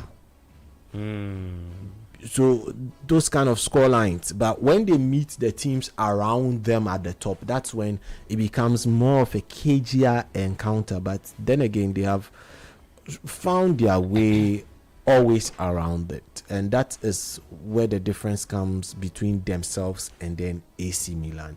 AC Milan are struggling to be getting the results, but they are grinding out the results. That is what shows a team that really wants to do something after spending a lot of money in recent times. So it's a good Milan horse race, but Inter have the better horse and are already in some level of a lead. For Napoli, their fall has been really shocking after the injury to the man Kevin De Bruyne from the penalty spot. Their season has never been the same since then, and it's worrying, because it was formerly a 3-horse race. The three of them, that's Inter, AC, and Napoli, were away from the rest of the pack. I remember the point gap were like 2-3 points. We got to a point, it was even one. Between the top three. It was 1-1-1. Now it's not looking. Now it's not because they've fallen off. And at this rate, let's look again at the points build up, and then should Roma, who are having a scintillating season under the man that is Gasperini, should they beat Napoli today, they get the same number of points as Napoli. Should they beat Napoli today, they get the same number of points as Napoli. That is very, very interesting. And for me, for them, it's been, Napoli have fallen off. Roma have had a good season. Inter Milan are having a fantastic season in the longest while. AC Milan are doing very well for themselves after shipping away some dead wood and then trying to massage things with old cargo. It's still working for them. Well, I just feel like for Napoli-Roma game, it's going to be very difficult for Roma, because Napoli have not lost in the Serie A at home this season. They've played 11 games. They've won 8. They've drew 3. So, and these are the big games that sometimes when it's being played in the Serie A, Conte is able to show up. Last time I sat here and I said he's a local champion. I'll still say it. He's a local champion. He's a local champion. But when he meets the big guys, when he made the big guys in the Serie A at home, he's able to prove to be very good. So for Roma, it's going to be a very difficult one. Very, very difficult for Napoli themselves. But I'm sure with that good start they have this season, that they've not lost any game at home this season. I'm sure that is really going to help them to get a win against Roma this evening. Okay. So that's the update from the Italian Serie A. Inter leading the pack with 61 points. They won all 5 games in their last, the last 5 they've played. Winning good run. AC Milan are second with 53 points. They have 4 wins, 1 draw. Napoli are third, 3 wins, 1 draw, 1 loss. Then AS Roma do have 46 points. Roma do have 3 wins, 1 draw, and 1 loss in their last 5 matches. For the top scorers, just in case you're wondering, not Lisandro Martinez. Lisandro Martinez plays for Manchester United. This is Lautaro Martinez plays for Inter Milan. 14 goals. He has 4 assists. In the I just wanted to touch something small about Inter. Okay. The Christian Kivu. Kivu started the season so badly for Inter. I remember when they even played the Club World Cup and he had to lose some games, and there were a lot of pressure. Even before the appointments, right? A lot of people did not give him a chance. But do you know, when you check Inter very well, he has not changed a lot of things Simeone Inzaghi was doing. He's literally using the same template. Yes. Just that there are some players that are playing Simeone so well. Inzaghi's template. That is what Kivu... No, so when he came to Inter, he wanted to use his own template to be able to work. And that's why it wasn't working. So he felt like, why don't I stick to what Inzaghi was doing at Inter and being so good? He has been able to replicate that and he's doing so well. Because the 3-5-2 formation that he's doing now is very good. And the front line of, what's the name? Thuram and Lautaro Martinez. And I like what he's done with the personnel he's got. It's not really changed much. Yes. I think he introduced Bisek, right? Yeah. Bisek was not under Simone Inzaghi. Yeah. Akanji. Akanji did not play under Simone Akanji. Bastoni, he did. Yeah, Bastoni did. Bastoni did. Dimarco did. Susich, nope. No, Susich, no. Zelinski, yes. Zelinski and okay. Barella, yes. Luis Enrique, no. Yeah. Thuram, yes. Lautaro Martinez, yes. Yeah. Even on the bench, let me see. They've got Bonny. Bonny played under. He didn't play under Simone Inzaghi. Did he? I think he was introduced at the tail end. The tail end. Yeah. Inzaghi's reign. Yeah, when he was leaving. Yeah. Hakan Çalhanoğlu was playing. Yeah, Çalhanoğlu was there. Carlos Augusto was, I think, one of the news players. Esposito, also from Inter's academy, I believe. Yeah, so he just introduced a few players, stuck to the same. But it's good he has kept the likes fundamentals and Acerbi, Fratesi, and then Mkhitaryan. Stefan De Vrij is not even getting selected. No, good. Let's mention from Stefan De Vrij. Fratesi, Mkhitaryan, Acerbi, Damian, Matthew. Damian is on the bench. Oh yeah. Jale. The old Duadis played. Oh, old Duadis. Hey, see, Acerbi can be playing and you'll be seeing someone the age of his teenage son. He's tackling him. Charlie, no, Inter have come too far. Charlie. No, but I also feel like, you remember, I don't know whether it was a Club World Cup or after the Champions League final, when Lautaro Martinez came in and it was like, if you're not ready to play for the club, you have to just leave. Because he felt like the club weren't doing so well. And that was when some of the players started showing up and doing some good performance. I'm sure this kind of talks and this kind of things from the what's the name? The captain was risky. Yeah. But it has paid. It has just paid off for them. Okay. But no, like their ages there, we need to talk about it too. No, the ages 34, 38, 37, 36, 32, 32. Jan Soma's 37. Akanji 30. Hey! Okay. let me just run our When viewers did and Akanji listeners get to 30? through the goal scoring, the goal scorers in the Italian Serie A. Como's Nicolas Martinez pass is the second player leading the goal scorers chart. Unfortunately, yesterday they lost. Yeah, he has 8 goals, 6 2-1. assists for Como this season. And then Kenan Yildiz of Juventus, 8 goals, 4 goals. Sorry, 8 goals, 4 assists. Chelsea will buy him next season. Rashmos, you want Yildiz too? Yes, we want every player. Masa. Yildiz has signed an extension. Are you a player? We'll just sign you. Yildiz has signed an extension with Juventus. That one, he doesn't mind. I think Kenan doesn't Yildiz mind. is actually one of the upcoming Fantastic. prospects. Yeah, that would soon See. leave Juventus. Yeah. And if They're going to get a lot of money from if him. Juventus don't stop misbehaving. When I say that, I mean no, they will stop. competes for the Serie A, the Scudetto, and all of that. I think he'll be one of the players that would be shipped to just to get some money and all of that. Oh yeah, they'll get good money. Yeah, they'll get good money. 20-year-old, at least he's better than Garnacho and the other one that's injured. Your player that's injured was Gittins combined. Gittins is Garnacho is Gittins. The value is the same. Okay. Rasmus Højlund plays for Napoli. He has 8 goals, 2 assists. Christian Pulisic, AC Milan, 8 goals, 2 assists.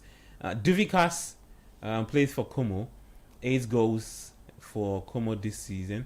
The list goes on and on. Marcus Thuram, Hakan Çalhanoğlu, Rafael Leao, Moises Kean, Scott McTominay plays for Napoli, 6 goals, 3 assists. So it looks like Lautaro Martinez is the player that is given that gap between him and the rest of the chasing pack. I'm sure he would run away with the goal can. Yeah, the boots, golden boots. Okay. Enough of the Serie A. Let's get to the Spanish La Liga. Whilst we keeping tab on the FA Cup. So 74 minutes. It's Stoke City 1, Fulham 1. It looks like another game that will travel to extra time and also maybe penalties. Leeds are through after beating Birmingham City by 2 goals to 1. For Oxford United and Sunderland, the game is still ongoing. Sunderland do have the lead. And then later at 4:30 p.m., the final game for today is Arsenal taking on Wigan Athletic in the FA Cup round of 16 matches taking place today. 0549 nope 053996 996 053996 996. That's the WhatsApp line. You can send your thoughts, and then later at 4:30 you can call us 054996 Guys, are you guys laughing? It's You are just clearing your truth. no. You see, it's just the way the light is hitting your head, the elevation, the refraction, the reflection, Which refraction and reflection? the absorption that's happening. All that. Your microphone is off. That's what you said. You just want to set the boys up on YouTube to talk on my head. Okay, let's talk about the. Let's move to Spain. Athletic Bilbao, they beat Real Oviedo by 2 goals to 1. Rayo Vallecano is currently playing Atletico Madrid. I hear Abdul Momen is back into the starting 11 for Rayo Vallecano. Let me check that for you and see what's up on that game. Okay, so for the starting 11, there is okay. Yeah, so he's not in the starting 11, but he's on the bench. Yeah, he's at the bench for Rayo Vallecano. Batala in post, there is Ratu, Lejane, Mendy, Pasha, Valentin, Gumbau, Perez, Palazon, Akoma, and De Frutus leading the attack for Rayo Vallecano. For Atletico Madrid, Jano Black is in post, a back four of Molina. There is Jose Jimenez, Lenglet, Ruggieri, Gonzalez, Cardozo, Mendoza, Baina, Almada, and Soloth. Charlie, what kind of lineup is this? Diego Simeone. Are they not competing for the league? No. Eh? His focus is Copa del Rey. He has been able to And the Champions League. yeah. Champions League. No. No, because I'm struggling to understand the lineup he's throwing into this game against, or he's looking down, right? No. Okay. No, but it's a good lineup. Oh, Is that okay. good? Okay, I understand. They have a Champions League Yeah. knockout stage to play next week. No, Sadi, So I'm sure they are resting. They are resting. Look, just check the bench. They are resting some of the No, players. you see, They have key players. Marcos Llorente is on the bench. Lenormand. yeah. Koke. No, Koke is not even playing a lot this season. You Antoine see. Griezmann. So Julian Alvarez. and Ademola Lookman. Ademola Lookman, after scoring back to back, is also on the bench. No So he's problem. keeping tabs on the Champions League game, though. no, but then again, a player like Baena is one guy who, before coming into Atletico Madrid, had a very, very good season, and it's just some form of injury that has derailed him for some time now. But for me, he's one of the good creators and very, very good players they have there. But then again, Gabi, you see, you look at the value of all the players there. You look at the value. That is where I'm coming from, that they are good players. You look at the value. Oh, Chairman, they are very, very... Look at the value. 20 million, 20 million, 20 million, 20 million. The only person who is below 10 million in the entire starting lineup is Langley. It's not shocking. Langley is less than 10 million. Why? What's that? Oh, What's that? he's not good. What's that? No, he's not good. He's not good. Can you people stop misbehaving? No, but I've not said anything. I'm asking very, very interesting questions. But for me, you are playing. So this is a derby for Atletico. Both teams are in Madrid. Madrid, yeah. The Madrid And derby. we know exactly what happened around this particular pitch they are playing on. So I was about to ask. Now they've been able to do everything possible for them to play on this pitch. So all they were told to do is take off the pitch, roll it over, and lay a new turf. So this is a new one. And they've done it smoothly. Yeah. Not like a certain country I know.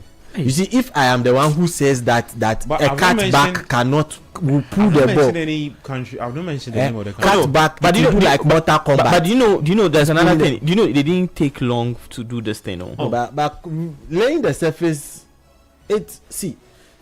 Because okay, yeah, it's fine. Kwabena, It's fine. It's fine. It's okay. Kwabena, see. I might say something that might not be so good. No, so it's okay. but calm down. But now we've seen mid-season teams like Leeds United change their pitch, the Elan Road, they roll everything away Yeah. and change it. Why?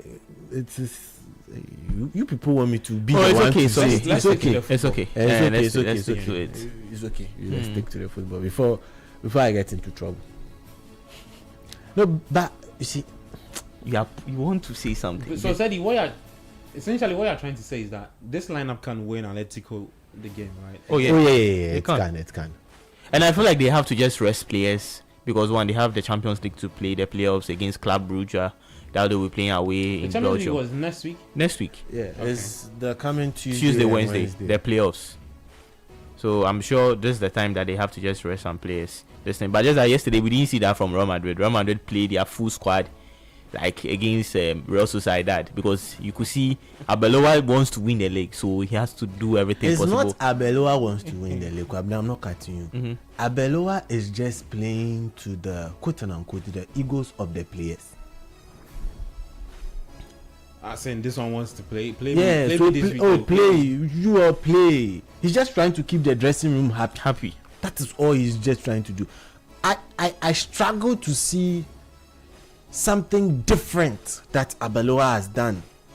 You look at other teams and new coaches come in, and you are able to, at least with some little tactical, I see something different. Like, I'm struggling to see something different. Because yesterday, when you check, the only player who didn't play was Kylian Mbappe, their star boy. Apart from him, every player, most of the players that we know that Roma do will use all played that game yesterday. But I'm sure very well that they are looking at Tuesday's game against Benfica in the Champions League. Okay. So goalless between Rayo Vallecano and Atletico Madrid.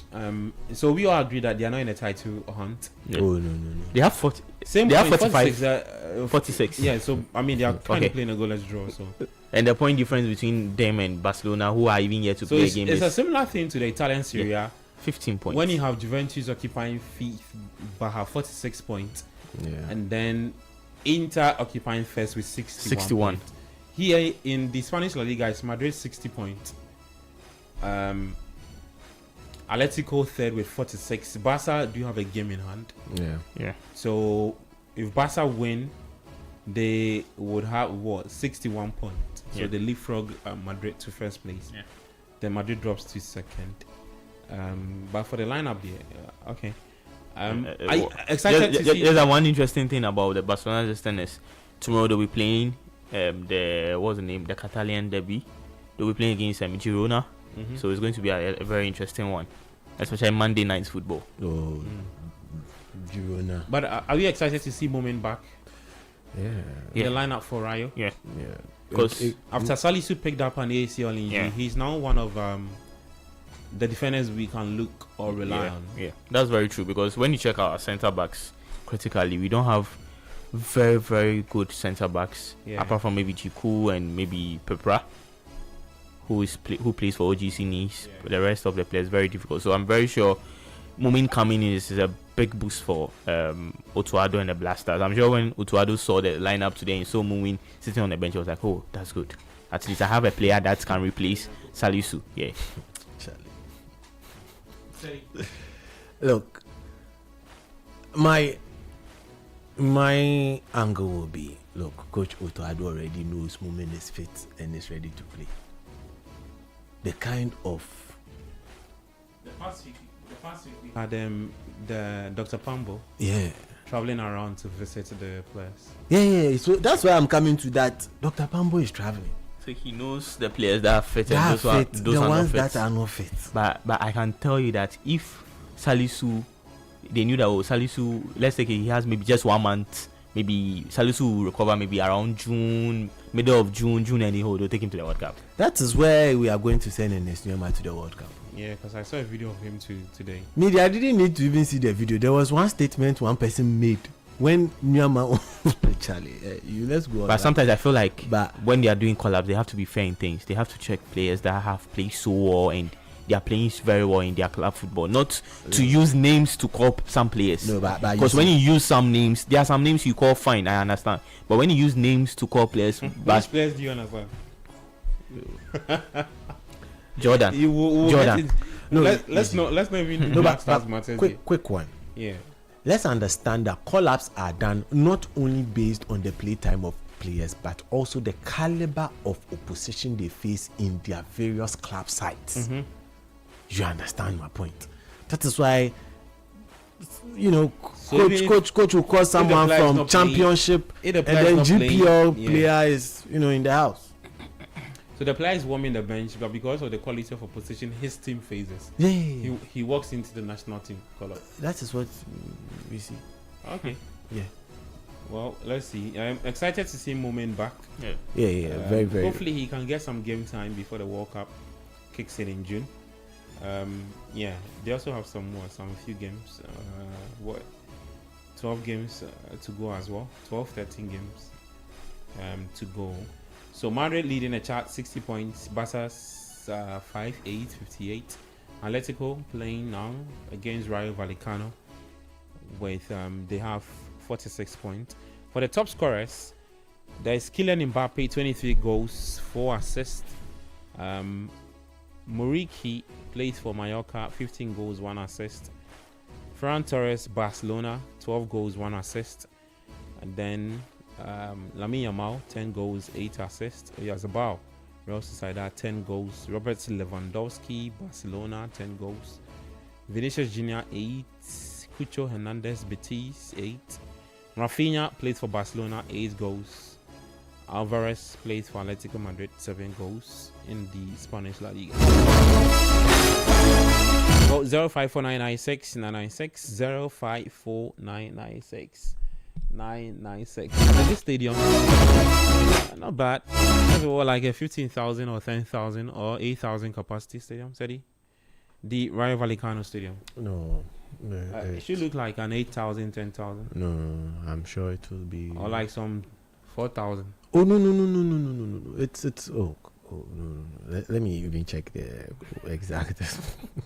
But I'm sure it will be. I'm degrading the So 14,000. Yeah. 708. 14,000. Yeah. Okay. You see, Capacity. but how does the stadium look smaller than the Yeah, that's what I was. the Logan Stadium? I was and- saying and- 6,000. and have more people than It the takes Lagos. almost like the same shape as the Legon Stadium. But it has more people. Let's check the cost of putting up this infrastructure. You want to get us into that conversation? I'm not going there.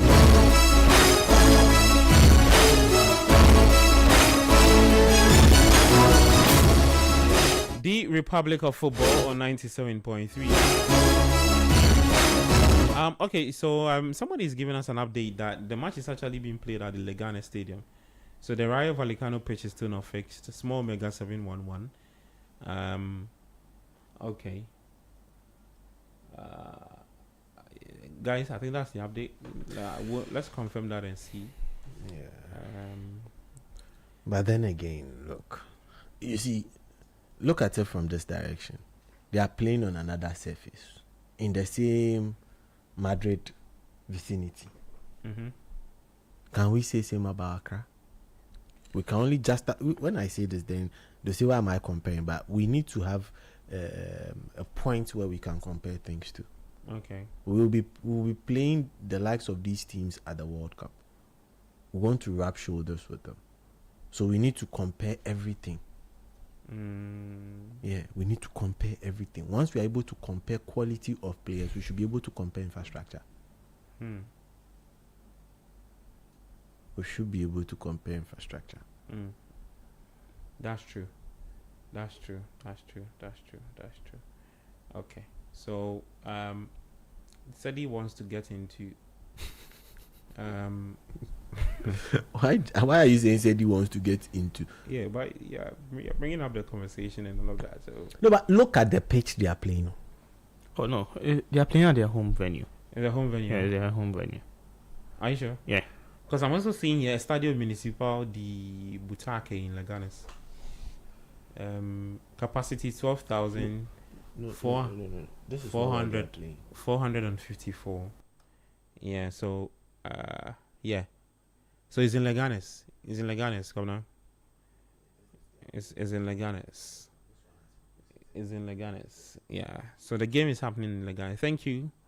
A good friend who's on YouTube for that message. Small Mega 711. He drew our attention to that update. So the Vallecano Stadium has no stands, like the stands behind the goalposts. It's next to non-existent. It's like the right hand. I don't know. Maybe when you're sitting at the VIP. Hey, we are in a crowd. Hey, it's okay. Let's continue. We are in a crowd. It's okay. It's okay. Let's continue. So the stands behind the goalposts are next to non-existent. But with this one, it looks like the University of Ghana Sports Stadium. Okay. Yeah, but it still takes more people than the University. Okay, of so Ghana. this one has 14,500 capacity. The Rayo Stadium. No, the Leganes Stadium. Leganes, okay. It still takes more people than the University of Ghana Sports Stadium. How? Oh, should this should be the first goal? This should be it. Hey, but like, wait, some teams, you see, I don't understand what they want to play. You get the opportunity of rounding up defenders, beating them for dead. You have the goalkeeper in front of you. Option number 1, put your laces through the ball. Option number 2, a simple lob.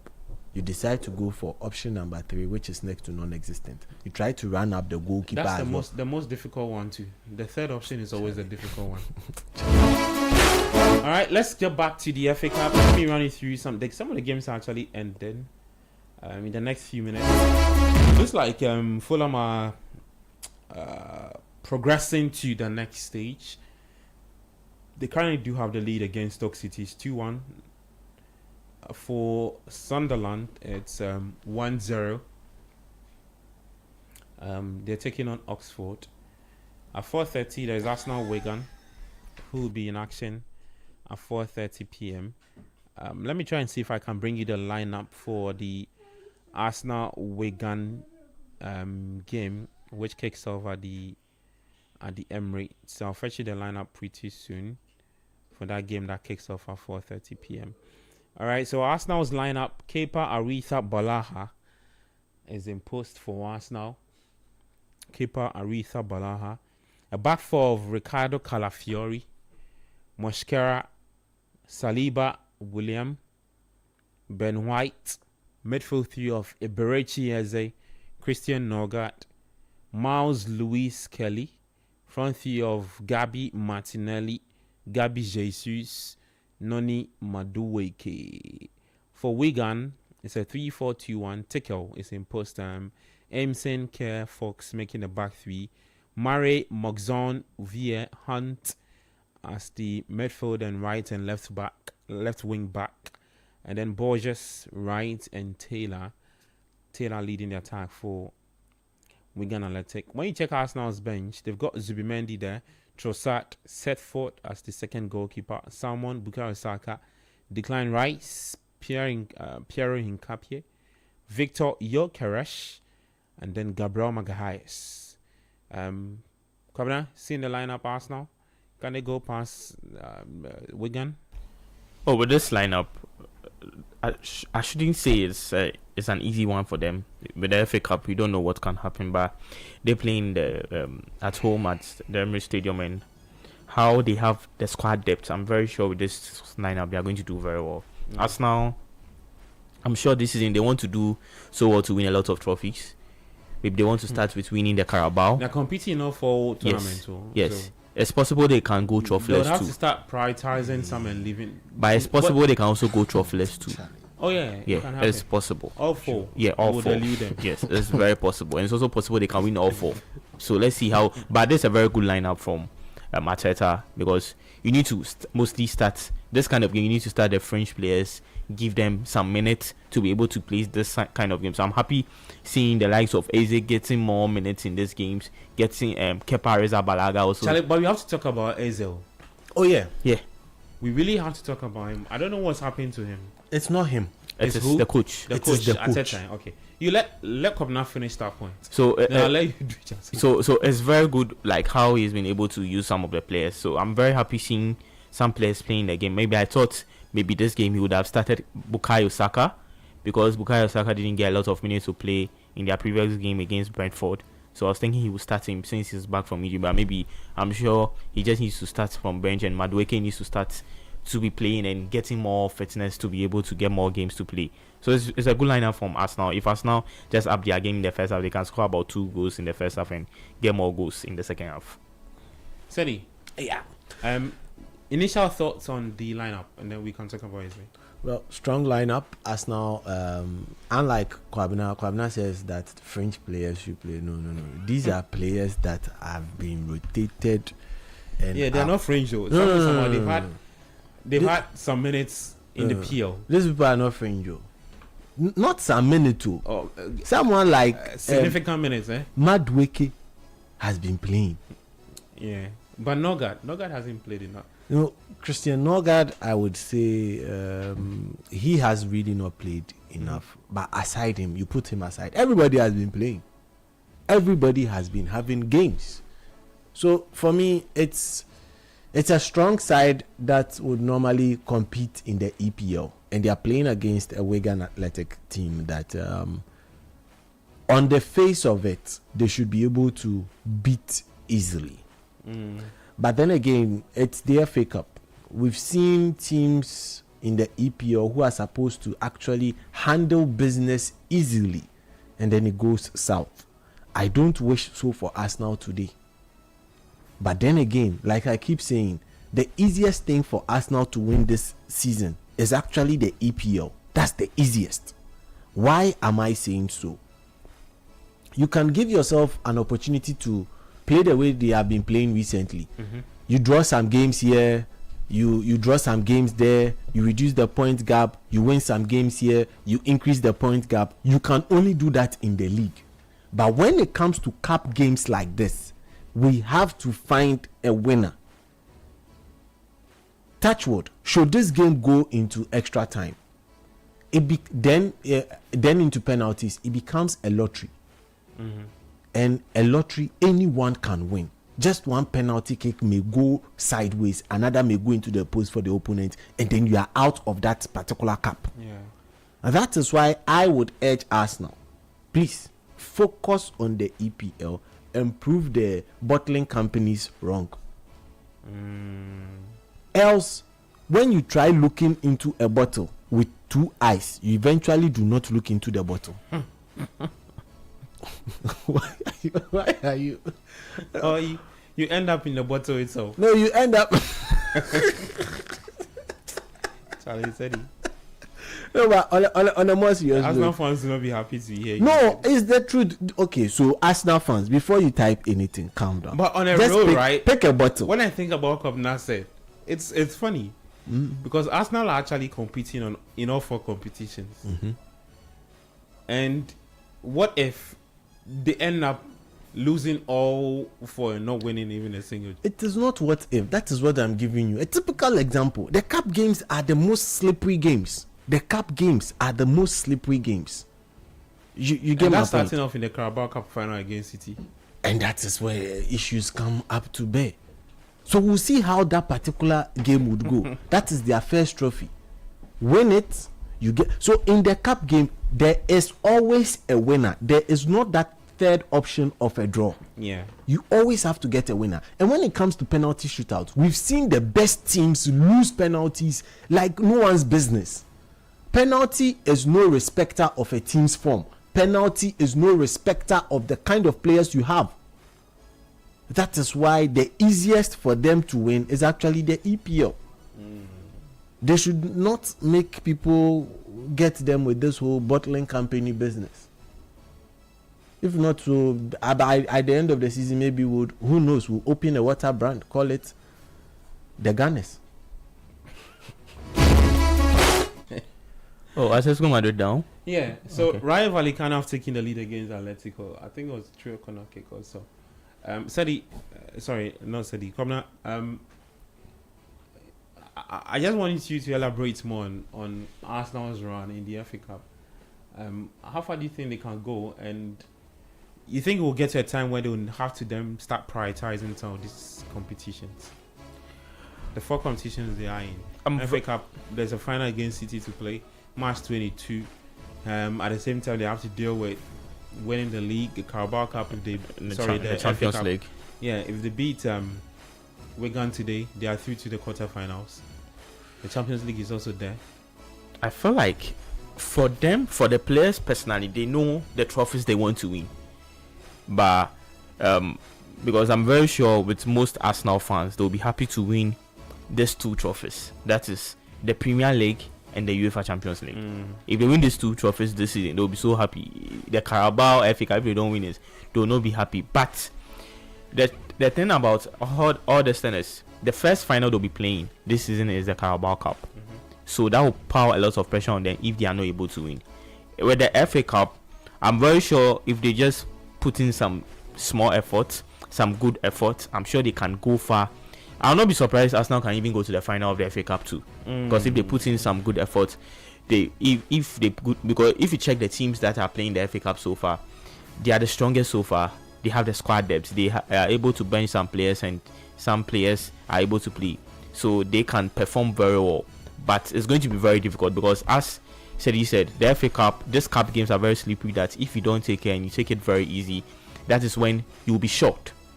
And before maybe the team gets that 1 goal, that 2 goals, coming back to equalize is going to be very difficult. So for Arsenal, I just feel like they have to take 1 game at a time. They have to be just careful. I know there are some games that they feel like, this, we want to win the quadruple, we want to win these trophies, but they have to take 1 game at a time. Because if they rush and take games so quickly, they might get the chance of just losing all this 4. And Arsenal fans will not like to that this team they also go troughless, because I can say that if Arteta doesn't win anything, I'm very sure. Well, come now, just hold on for me. It's Rayo Vallecano 2, Atletico Madrid 0. Rayo have just added a second goal. Was that Lenglet involved in that second goal? Yeah. It looks like he gave the ball away. You see why I said for him his value is okay. So you said I was questioning This value matter. the starting The 11 starting 11. of Atletico Madrid. No, but look, you can once again, you can't fault them. Let me tell you why you can't fault But who Atletico. then? No one. You can fault the league. Okay, so look, the Lenglet gives a faulty pass first, goes in to make amends, and then misses it. He was jogging after he gave the ball away. You see, he gave. So wait, you are giving the pass to a player. You can see an opponent behind the player. The player you are passing the ball to. Is there any Ronaldinho in this Atletico Madrid side? They are passing the ball, still passing. For me, well, reason why I'm saying I don't blame them for really changing a lot in their squad is that the league is gone. Aside the league going, everything else in the league is not so competitive. Look at from 10th position to 18th position. What is the point difference? Around they themselves in the 3rd, 4th, 5th. What is the point difference? So they look at these factors and then decide that this game is a giveaway. I'm not saying that's how they are seeing it, but offering time to certain players to actually just get them to up to speed. And then you are gambling on that part by saying that I could lose this game. It's not a must win, because even if I amass the point, where am I going? Champions League is where I can play, and I will find a way to end up in Champions League sports. That is why they are playing what they are playing. But for me, the amount of money they spent on the players should get them to play that. To play better. I know I have heard some comments too that Garnacho's price and things, but we'll get there. All right, let's go for a second break. When we come back, the next 28 minutes would activate the phone lines. When it's 4:30, we'll talk for the next 28 minutes. When it's 4:30, we'll activate the phone lines, and then you can also call us. Let's chit chat. The Republic of Football 97.3. I'm Gabi Ofer. We're taking a quick break. When we come back, there's more football talk for you.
from the break. This is the Republic of Football on 97.3.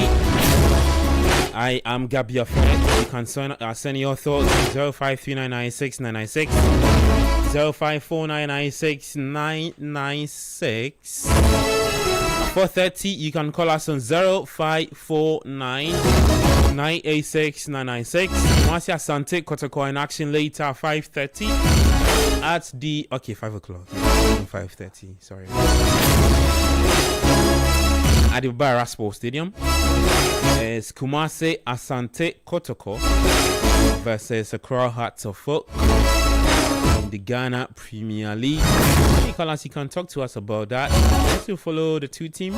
Impressed with the quality of the league. Who are your standout players so far this season for clubs? Arsenal also are in action in the FA Cup. They take on Wigan. Can Arsenal do 4/4 under Mikel Arteta? Do you think they can do 0/4 or 2/4, 3/4? I'm talking about the titles to win, because Arsenal are in the Champions League. They're also competing in the FA Cup. On March 22, they take on Manchester City in the final of the Carabao Cup. And then they also lead in the chart when it comes to the English Premier League. So let's hear from you.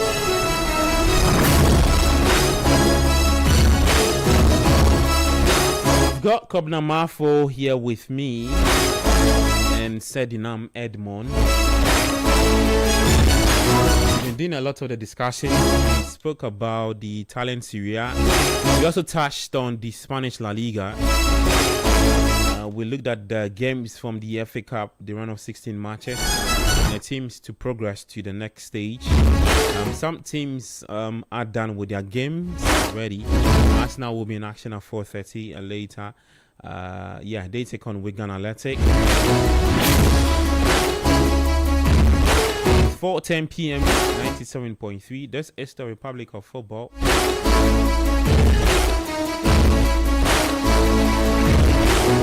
Let me come back to the guys from the Mafo. Also Sednam Edmond. Guys, let's look at the game itself from 4:30. Just what I'll be expecting, or what should we look out for in the first half? No, before that, Sedi, I wanted us to talk about Eze. And you say that it's not about him, it's about what Arteta is doing with him. Yeah. What more can you say to that? Well, you see, when you play in the EPL and you're a big team, there are very few other teams that are, that sort of caliber, quote unquote, big. The likes of United, the likes of Chelsea, the likes of City, the likes of Liverpool. To some extent, this season, the likes of Aston Villa. Okay. Aside these teams, majority, 80 to 90% of the entirety of the league, aside these teams that you meet, would sit in a mid to low block situation. For me, I felt that Eze coming in was going to help with a lot of creativity in that left inside channel for Arsenal. Exactly what Odegaard had been doing, or is still doing for them on the right hand side, creating that perfect synergy between himself, that is Odegaard, Saka, and then either Timber or White, whoever plays in the right back position. I was expecting same to be created on the left hand side anytime Arsenal meets oppositions that would be sitting very deep, be sitting in the mid block. What does that do to the opposition? It creates more problems for them with regards to which part of the pitch to shut down. Now, to play Arsenal, it's quite straightforward. You shut down the right, your left hand side of attack. You shut down that triangle between Odegaard. Then Odegaard is out of the game. Then they need to go and find another result to actually score a goal. That is either going to be from a set piece or just switching play, going to the catching you on the break on the right hand side because you have cut that particular source on the left hand side. Imagine Arteta, constantly you'll be playing more teams that will be sitting back and expecting you to come and then attack them than the teams that would make you, Arsenal, sit in a mid block. So that is where I thought you'll be using Odegaard more, possibly pushing Rice into the 6th position, allowing Odegaard to float in front, allowing Eze to also float on the other side. So then you have 2 triangles on the pitch. So there'll be on your left hand side of Arsenal's left hand side, inside channel, you have Eze, then you have either a Martinelli or a Trossard up, and then you have either then you have, let me mention one player's name. Then you have my very good friend from Italy at the left back position, Calafiori. So you create that left hand side triangle, there's the right hand side triangle, then there's either Zubimendi or Rice, but I would prefer Rice in the 6th position. Why? Because he gives more also when it comes to corner kicks and set pieces. So I would prefer him in that position. Can Rice play in that position? Yes, he can. Why can he actually sustain that position? Because he's got very good center backs behind him, and he has got the likes of Timber who would step in there, and Calafiori who would also step in to help him. Then you find a very good use for Eze, and constantly Eze is in the team and is playing games. But if you leave a situation where you are bringing Eze in, so it's either Eze or Odegaard, one plays, one sits on the bench. If it's not working for Odegaard, you yank him off, you bring in an Eze, and then you switch the triangle from the from your right hand side to the left. It is constantly easy for teams to note this pattern and attack and sort of defend against. But giving teams more headache with the creativity that Eze provides this team Arsenal is what would help. We've seen Eze have some very good games, and having good games, he's constantly in that inside channel, hovering into the 10th position, going back into that left hand side channel, inside channel for Arsenal. So Eze is not the problem. The problem is finding a way to give him play time, and that is from the coach. That's why I say the problem is with the coach. If the coach is able to find a way to play both Eze and Odegaard, because of the level of creativity both of them provide in the middle of the pitch, it will be fantastic. You play Eze, Odegaard against Andre Santos and then Mose Caicedo, you give them problems. You give them problems because Eze and then Odegaard will be more than 10 meters apart, which is more than what Liam Rosina requires from his pivots.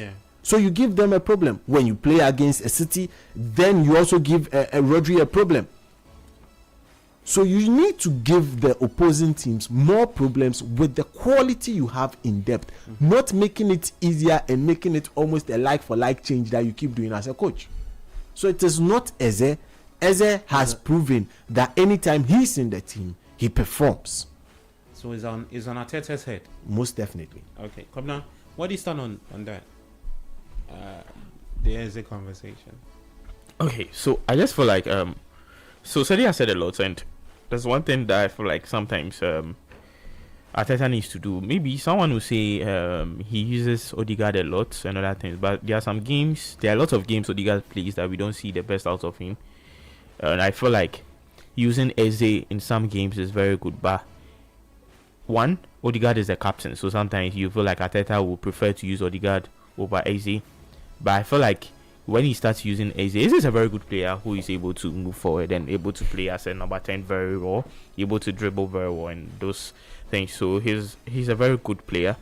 But with Arteta, the kind of system he wants to play and the way Odegaard plays is what is not really helping. So I just feel like Arteta needs to find a way to get Eze, Odegaard playing. If he wants to play Odegaard, fine, but he can find a way to play both Eze and Odegaard in the system. But it's going to be very difficult because you check Arsenal's starting 11, you'll be like, who is he going to bench for both Eze and Odegaard to play? Because I feel like when he plays both of them too, the midfield line, when they are defending, it's also going to be very difficult.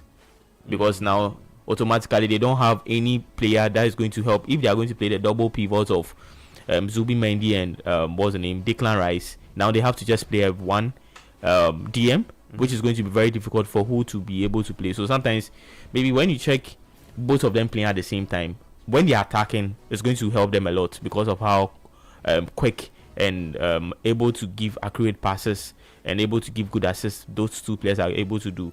But when they are defending, that's the problem. Yeah, they don't give you much. Don't give you much because Eze will walk, Odegaard will walk. So that is one disadvantage of that. So that's when they lose the ball. Yes, so that's going to be very, very difficult on that aspect. So sometimes you understand the coach using just one of the players, but I feel like me, I would prefer to use Eze over Odegaard. But just that Odegaard is the captain of the side, so sometimes he has the advantage a bit over Eze. Yeah. All right, so that's the update on the situation with Eberechi Eze and Mikel Arteta. Let's see if going forward, maybe this word would reach the Emirates or would reach London. Arteta might consider your guys, how you laughing? No, nothing. You can continue. Because you know the show is global. Right? Oh yeah. Oh yeah. Big shout I outs don't going even know out why to you guys are laughing. No, you see, me reason why. Since Kwame just woke up, he has come to greet us. Good morning. Oh, On YouTube. Charlie. Sweet Kwame, good morning. Yeah. Oh, but He just woke up. we global. We Yeah, global. So if I say Yeah. the message will reach Arteta, No, but it go reach him. but we self we get some questions given. Okay. Yeah. Well, let's see. Yeah. So Arsenal are in action. The next 10 minutes kickoff is here against Wigan Athletic. Just in case you're wondering who they are playing in there. Let me just do a quick walk around from the other league centers. When you go to France, AG Auxerre have taken a lead against Metz. Lorraine and Angers are playing goalless in that game. In Germany, Augsburg are currently defeating Heidenheim. Later at 4:30, there is RB Leipzig up against Wolfsburg. There's a Ghanaian who plays for Wolfsburg these days. That's Jonas Ajete, Black Stars. Jonas Ajete. Yeah.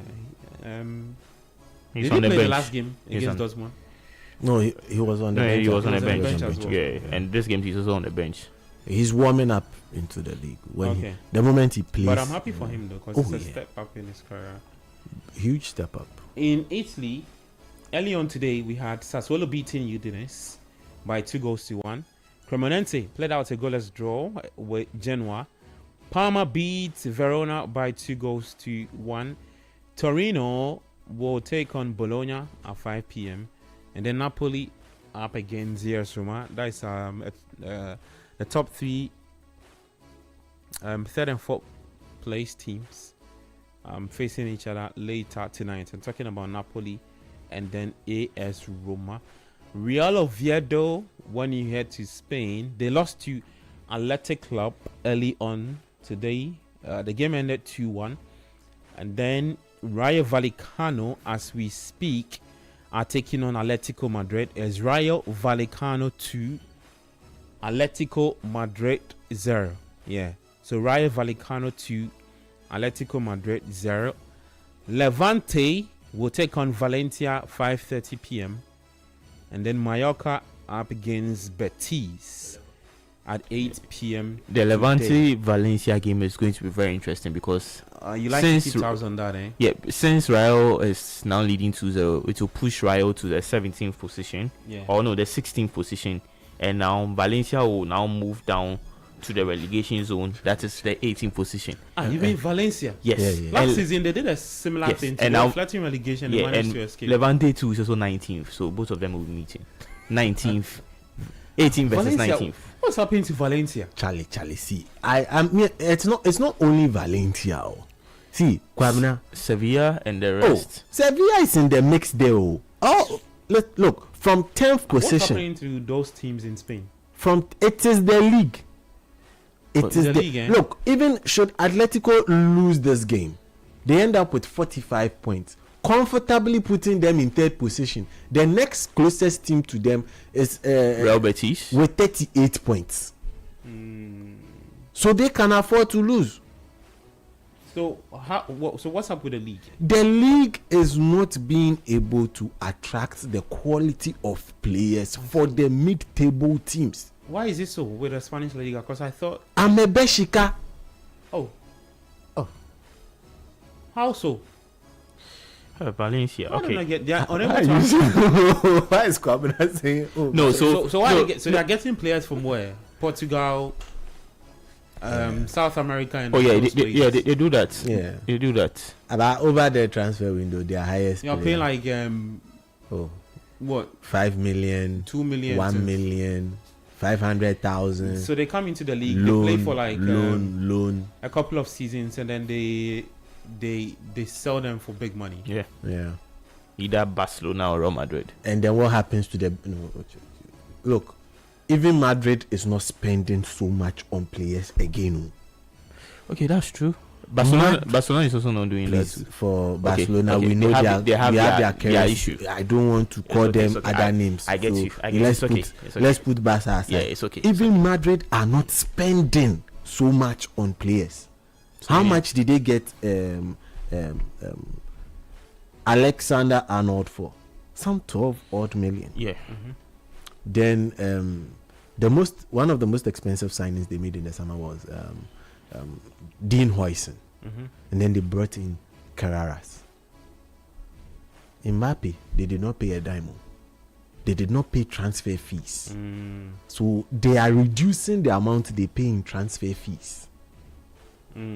So even if the big Barca, as for Barca, we know their current state. Madrid is doing same. The only team that is actually spending Is Atletico Madrid. I see, They've yeah. spent close to $500 million in the last 2 or 3 seasons on players. And yet they have nothing to show for the tangibles. What are they presenting to? What's Simone presenting to the top hierarchy? That is so. Simeone has presented them with the opportunity of something a lot of football clubs are missing: stability. Stability. He has given them stability, but stability Is it enough? is not a trophy. That is why, like Wabna said, his focus mainly this season is Copa del Rey. His focus mainly this season is Copa del Rey. Because he knows he can win the Champions League. That be. So Copa del Rey, and especially they getting that 4-0 win in the first season leg. in, season out, it looks like the top hierarchy are always happy with what he presents. Yeah. I'm saying so because from what I said, the reward that comes from the top hierarchy is a contract extension for Simeone. Yeah. He does so. He brings in a few players from South America, some from Europe. He blends those players from South America or from Europe, or maybe from even the same league, Yeah. and then they end up finishing the top 4. Third. And then they are okay with him. That is the As a constant manager. stability. Third. So what has it? And he's arguably he's the highest paid manager Yeah, in the world. and I think he's one of the longest serving managers too. Oh yeah, he has been here for 14 to 15 years now. 14 to 15 years now. And in that space of time, a lot has happened in world football. So, Alonso has gone on to win the Bundesliga. Pep has come to England to do his things. Slot has even won the English Premier League. Chelsea have won the Champions League To twice. Oh, Manchester United have won the Europa League. Spurs. Have won the Europa League. Simone needs to be sacked. West Ham have won the Conference League. Olympiacos. Hey. Well, Atletico and Simeone. Let's see. I really want to understand that marriage between the top hierarchy of Atletico and what Simeone is doing at the club. Well, clearly they are happy. Right. Let's talk to you. Phone lines activated 0549 96 996 0549 96 996. Call us. Let's get talking. We'll have to hear from you. Kotoko fan, Hartlepool fan, Chelsea, Arsenal, Liverpool, Manchester United, Manchester City, us, Liverpool, and any of the teams you support. Please call us and let's get talking. Yeah, Sedi? I just want to, you see, in as much as we are looking at the European side of things, we also have a very nice eye on the local league. So if the listeners do call in, just mention one player's name in Haas. I should ask them that question. One player's name in Haas and one player's name in Kotoko. Oh, for Haas of no, get it. And one player's, not all, and. So you mention one Haas, you mention one Kotoko. Okay, they'll get it, don't worry. I see. Yeah. They'll get it so easy. Let's see if we... but I'm pretty sure some people will get it. Yeah. Just like we are able to know that the Fletcher twins are on the Manchester United bench, we know that Garnacho plays for Chelsea. Why are you doing this? But Garnacho. We know that Matthias Tell is in Tottenham Hotspur. We know that Bizot is in Aston Villa. Why are you guys doing this? No, I'm just even going on to mention players on the bench. You understand? For Arsenal, we know. Sweet Kwame says we don't know Haas and Kotoko players. Okay. No problem. Well, good afternoon, City Sports. I'm Hot Babs from Airport. Please, how long will Kukurea be back? I can't wait for Arsenal to cause an upset to investors this afternoon. Okay, we have our first caller. Hi there. Your name and where are you calling us from? My name is Kofi Bedu. I'm calling from Kaswa. Kofi, talk to me. What do you want to talk about? The Super Clash has taken on Kotoko.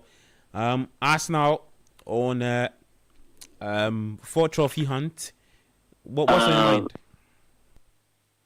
For me, I think Arsenal are not going to win the league. I mean, they are going to bottle it along the way.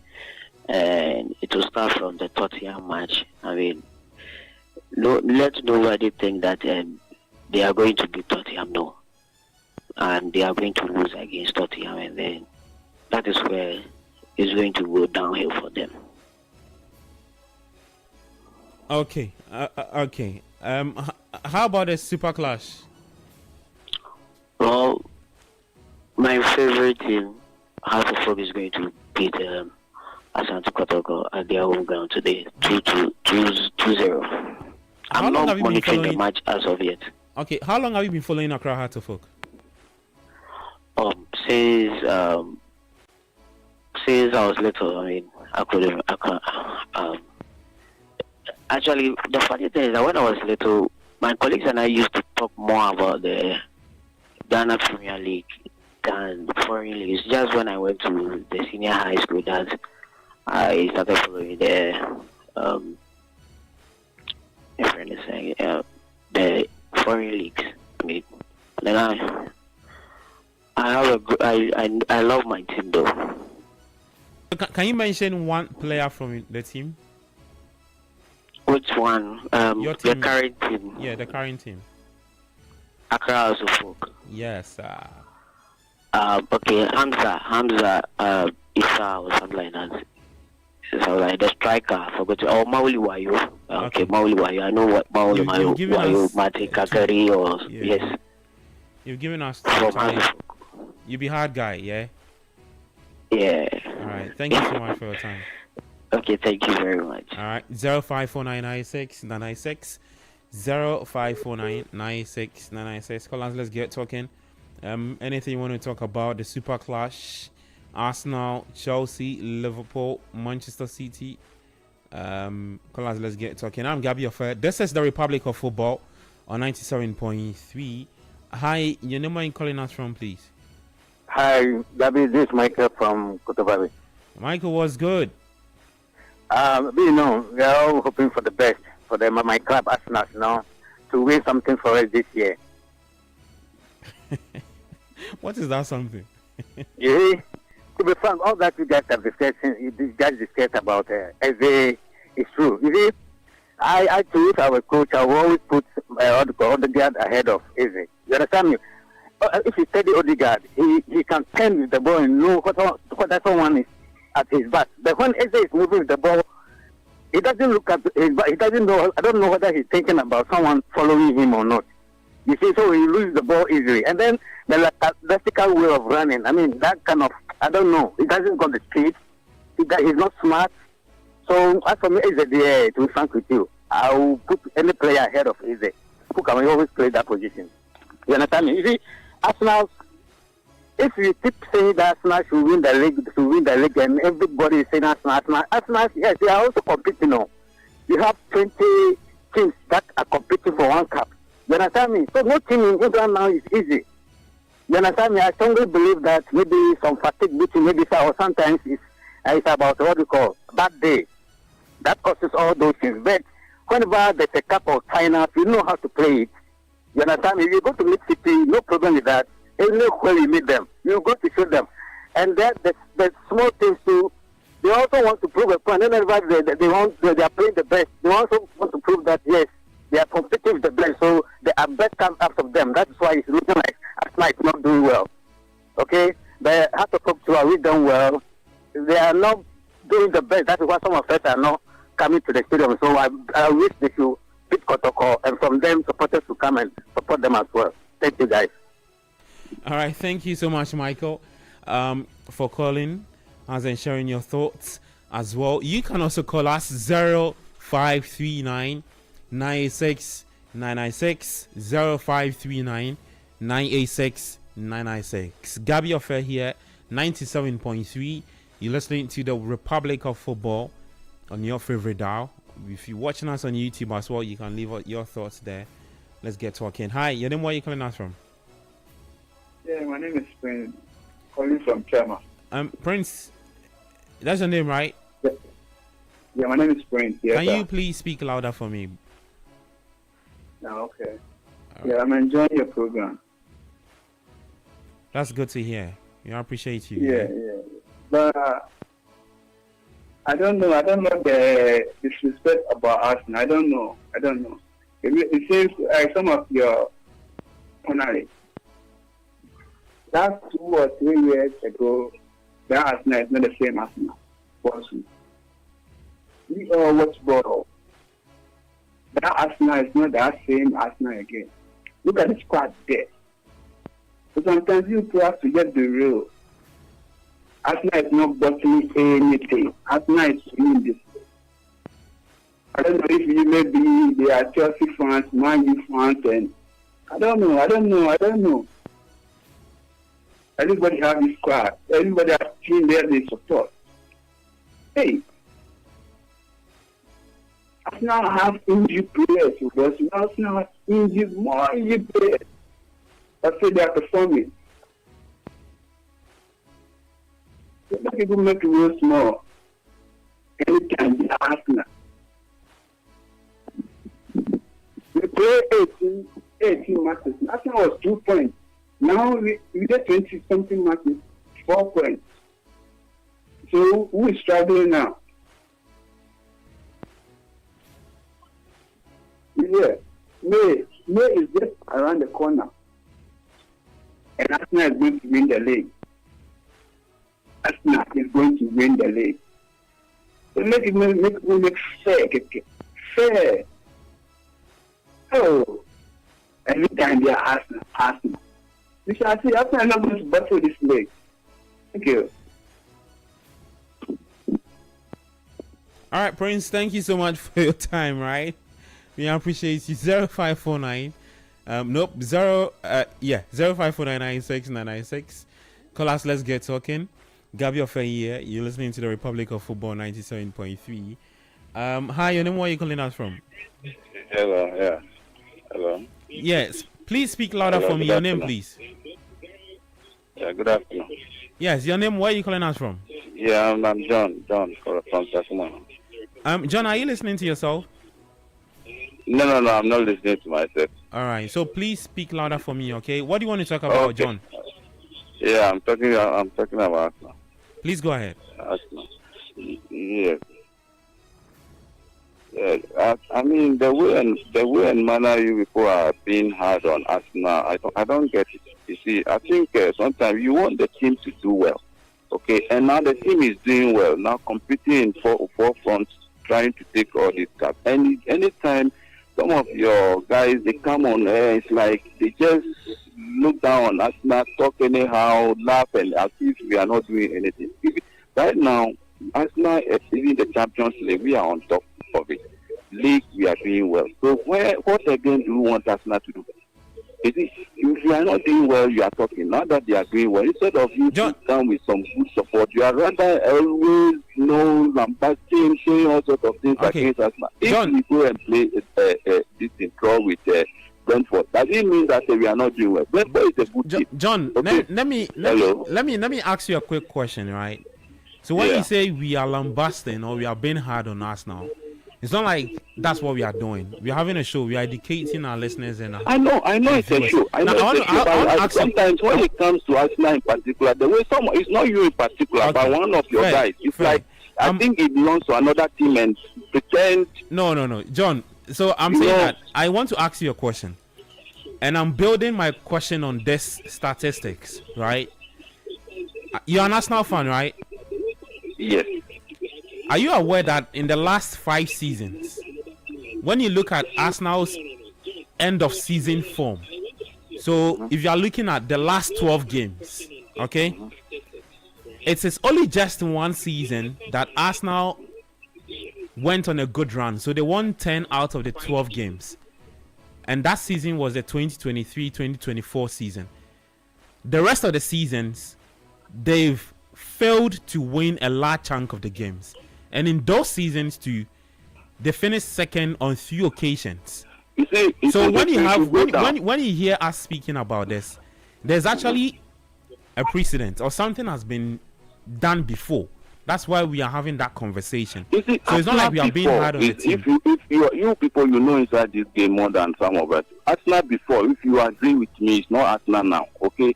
Now see what Arsenal is doing even in the Champions League now. At first, Arsenal cannot even reach that level. See, even when it comes to the league, I still maintain that there was from 2 seasons. Arsenal would have won that to Premier League, but due to officiating, we couldn't get that. I think City beat us in one occasion by 1 point, another one it was 3 points. Officiating did not go down well with Arsenal. Okay, so now it was this Brentford issue. I agree with one of your guys that Eze wasn't the problem. That one is true that Eze wasn't the problem. It's rather Arteta who has to find a very tactical way of using Eze.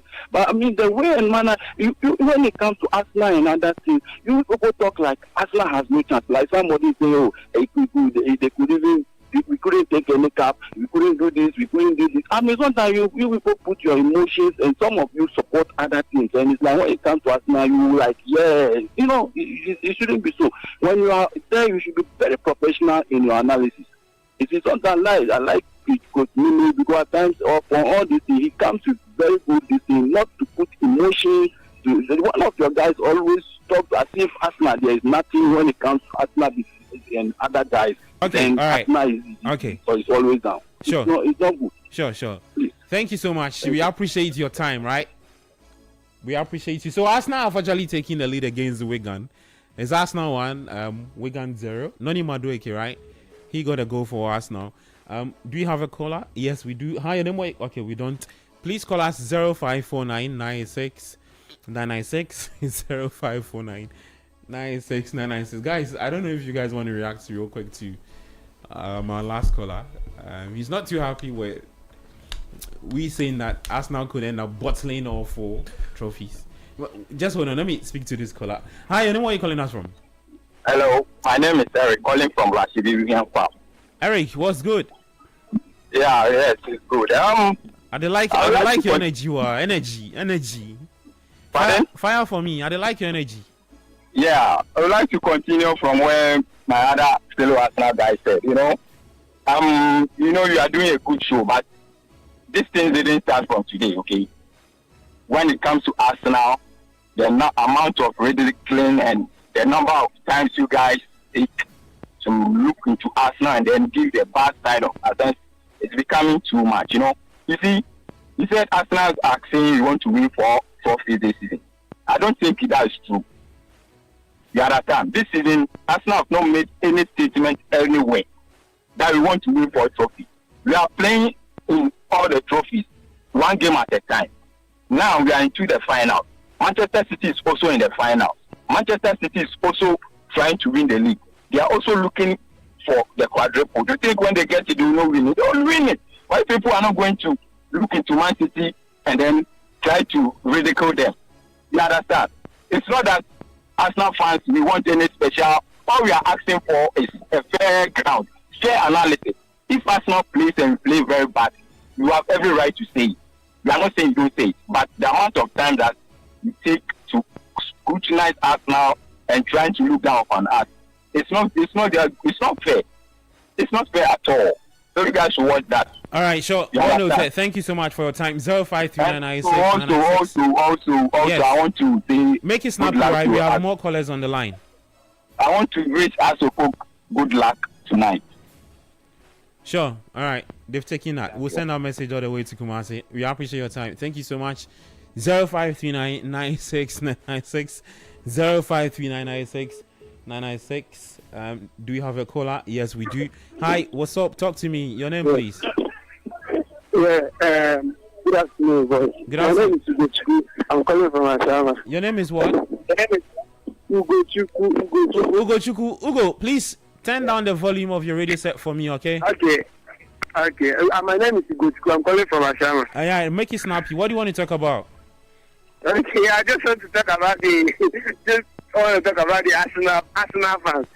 See, I'm also an Arsenal fan, but we have gotten to a level where you see all these emotional baptized Arsenal fans around Ghana. You see, they should wake up. They should wake up. They are looking down on us. They are looking up on us. See, those things, it doesn't matter this time. It doesn't matter. I don't understand. They are talking about your team. You're saying that they are looking down on you. I don't understand. This team, you're competing on all four fronts.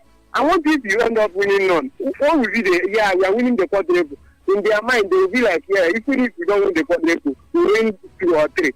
None of them, in their mind, none of them is thinking about what if we end up losing all.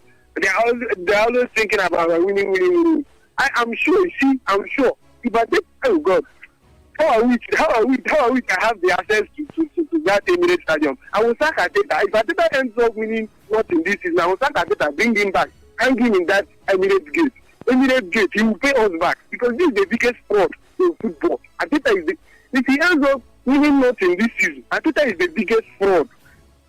And this is the biggest fraud I've ever witnessed in football. And when people are doing analysis on us now, what's the bias and the looking down there? They are telling you the fact. Okay. Your player is not playing well. Okay. Take it like that. All right. That's it. Ugo. Thank you. Thank you too for your time. 054996 996. Hi, and where are you calling us from? Hello, my name is Richard. I'm calling from Ashaiman Zeno. Richard, what do you want to talk about?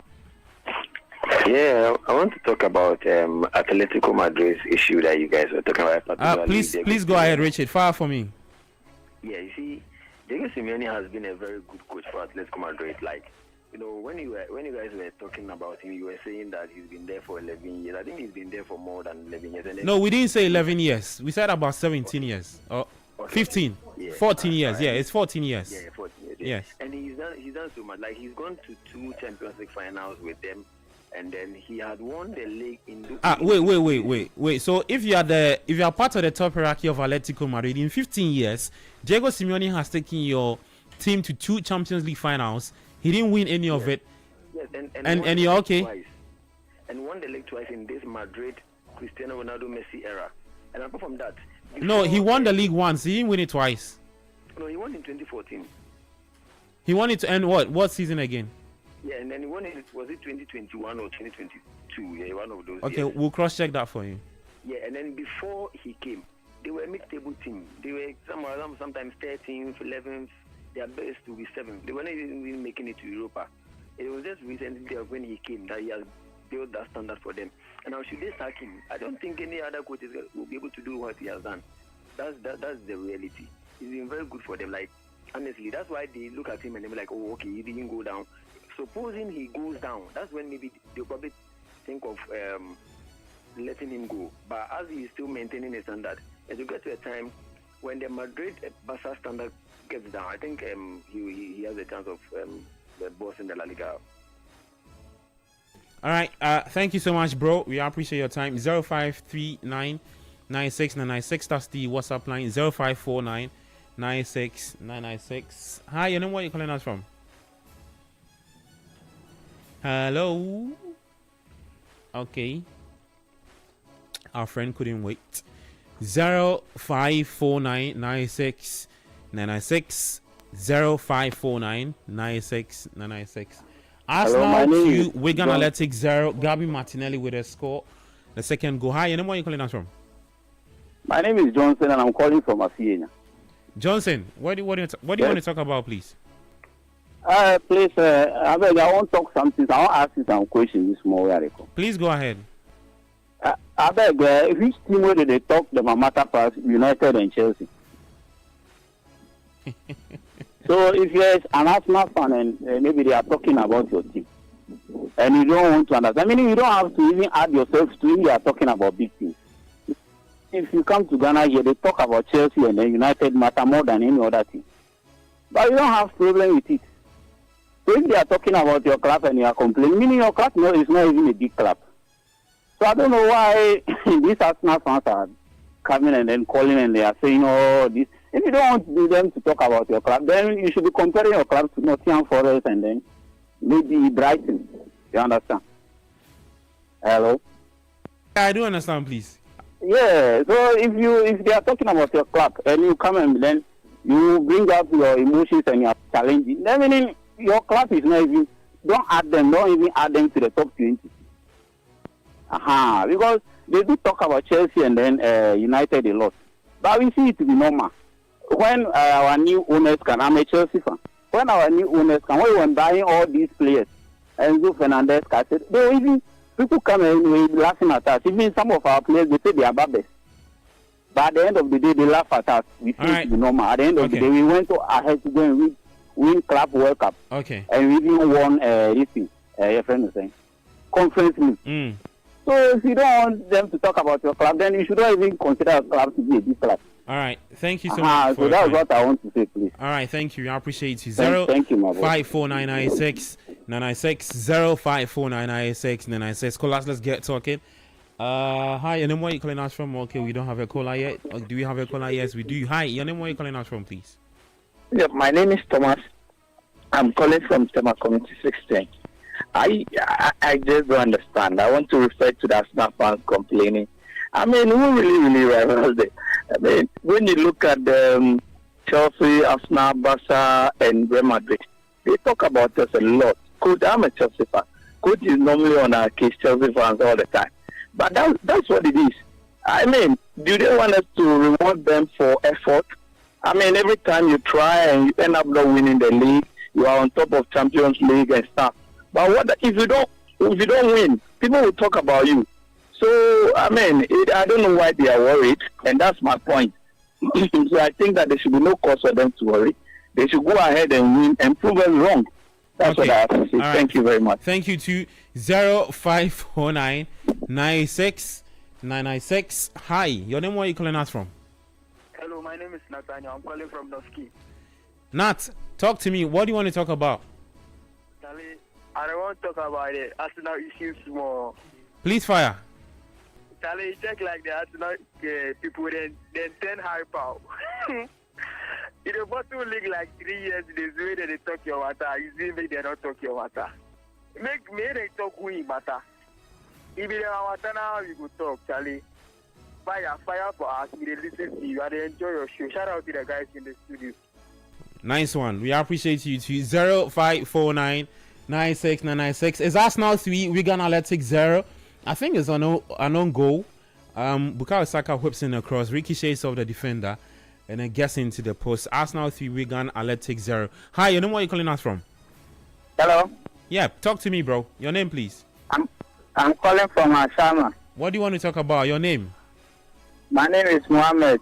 Mohammed, talk to me. Please, you see some of the Arsenal fans, because I'm an Arsenal fan. Sometimes if they are talking about Arsenal, it's about the coach. If you don't know how to use the players, you should know how to shape the team.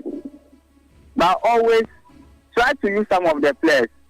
Now, Saka is loose on form. Use Modric scored a goal, and you substitute him. After you bring Saka, they equalize the goal. It's not on form. So sometimes the coach have to use the players, and even Trossard is out of his position now. So you have to use some of the players so that we can play the ball for Arsenal, so that Arsenal will win the league.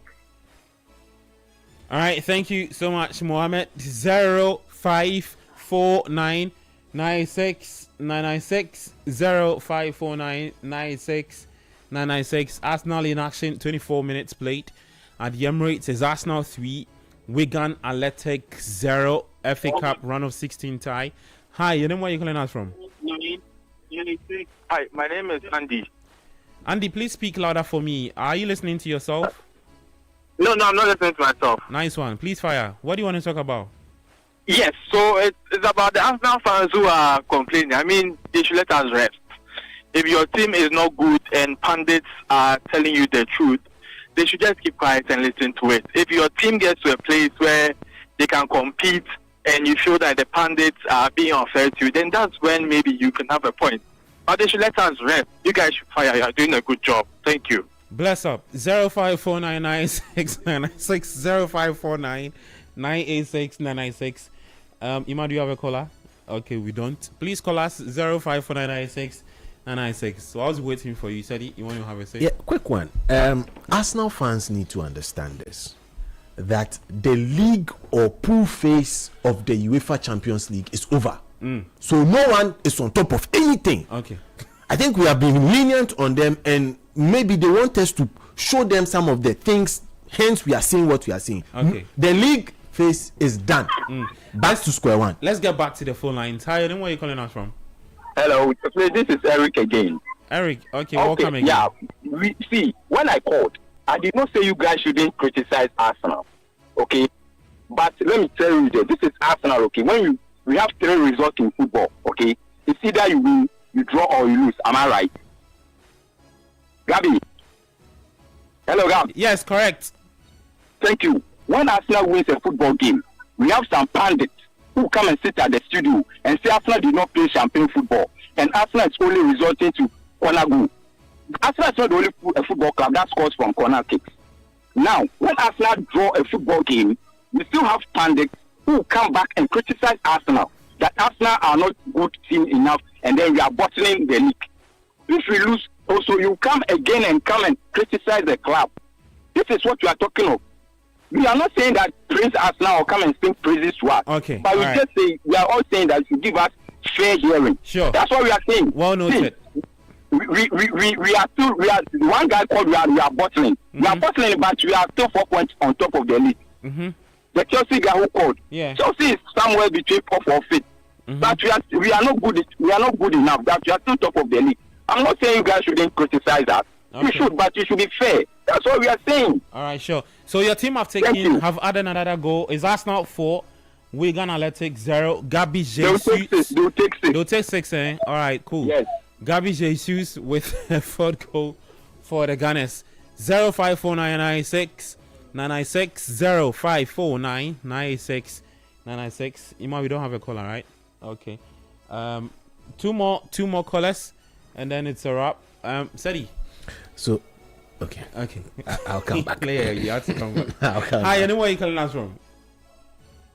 This is Richard again. So, hey, I've been listening to the show, and it's like this Arsenal fan. I don't know what is wrong with him. Like, the thing is, we've seen Arsenal do these things over and over and over again. Richard, Richard, it's not a personal attack, okay? So when you say you don't know what's wrong with him, he's made his point of view. Okay. So please go ahead and do yours. Yes, don't personalize it. All right. Okay. So you see, from the way you guys talk about us now, I think that's the exact thing I'm supposed to do. Supposing Arteta himself even hears you guys, which I'm sure he might probably do in the future. If Arteta himself hears you people in the future, I'll be like, oh, okay, this is what I'm really making a point. The thing is, Arsenal have been in this position so many times, and they end up bottling it up. And the thing is, This time around, you see, such matches that caused them those losing of their cups. The same thing has happened. Look at Brentford. Like you are playing Brentford at this point in time. Supposedly it should be City on top. Like playing Brentford at this time. Brentford will take Woto. You go to Nottingham, you go and draw Brentford, and then which matches you do expect to win? Beat these small teams, and then like just go ahead and play some draw matches with the big teams. You are not even able to fit the big teams. You are losing point over there, and then you are losing point with the small teams. That is what you are talking about. Then these people are spoiling bet each and every day. Thank you very much. All right, thank you. We'll take our final caller for today. 054996 996 054996 996. Call us and okay, 053996 996 0539 986 996. Call us, let's get talking. 053996 996. Call us, let's get talking. Final caller, and then it's a wrap. Steady. It looks like Arsenal are I mean, it's game over. To score Wigan 4 in the first half, I don't see Wigan scoring 4 in the second half to 4-4 and then No. Yeah, okay, let's pick our final caller. Hi, then where you calling us from? Hello. Yep. Your name, please. Yeah, I'm Elvis. I'm talking from Cancer. Elvis, Like the way the other pundits are behaving themselves. Like I'm asking from, but I don't like it at all. You see, sometimes I listen to this program for this, but one day I was listening to an Arsenal match on your station. Arsenal scored, and like one of the pundits was like, "Oh, Arsenal scored the match. Arsenal scored the goal. Arsenal scored the goal." Like he was in like a down tone. But immediately the other team scored. Like all the video there was like, didn't I see it? That's now they have scored it. I said Arsenal, but I can see that it's like hatred. I can see like maybe Arsenal have done something to that. I don't know whether maybe they Charlie, it's okay. Thank you. Charlie, football, eh? Yeah. You see, one thing I'll not condone, right? Yeah. Is that you call and then you begin to personalize. Yeah. No, it's football. I mean, everybody's entitled to his or her opinion. If I think that Arteta is not good enough, and I'm sticking to that stance, and I have my stats to buttress it, exactly, I'll go with that tangent. If you think that Arteta is good enough, and you have, but don't call and then begin to attack your colleague or your brother or something like that. No, but then again, the last point he spoke about, saying that the way people rejoice towards goals. You see, when you score a goal like that of Kevin against Manchester United, it was a brilliantly taken goal. The way people rejoice to that is, or react to that particular goal, is way different from a goal that goes in from a regular sequence that we've seen over and over again, like a corner kick. Yeah. So with that, you can't fault anyone. And then again, I just want Arsenal fans to note that no one is over criticizing them.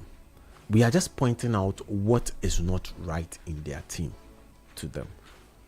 For me, I would love for Arsenal to win the league. I know a lot of people who constantly sit on this panel who want Arsenal to win the league. That's true. I can speak for Coach Nimley. Coach Nimley wants Arsenal to win the league, and he's on record to have said it several times. But when Arsenal keeps giving us tendencies of things we have seen in the past, we learn from the past to guide the future. We can only try to tell what we think would happen in the future based on statistical review of what happened in the past. For instance, right now, going into the 12 games left, everyone will be looking at the last 12 games of Arsenal since Arteta took over. And when we look at those statistics and then we talk about Arsenal, nobody hates Arsenal. Nobody hates Arsenal.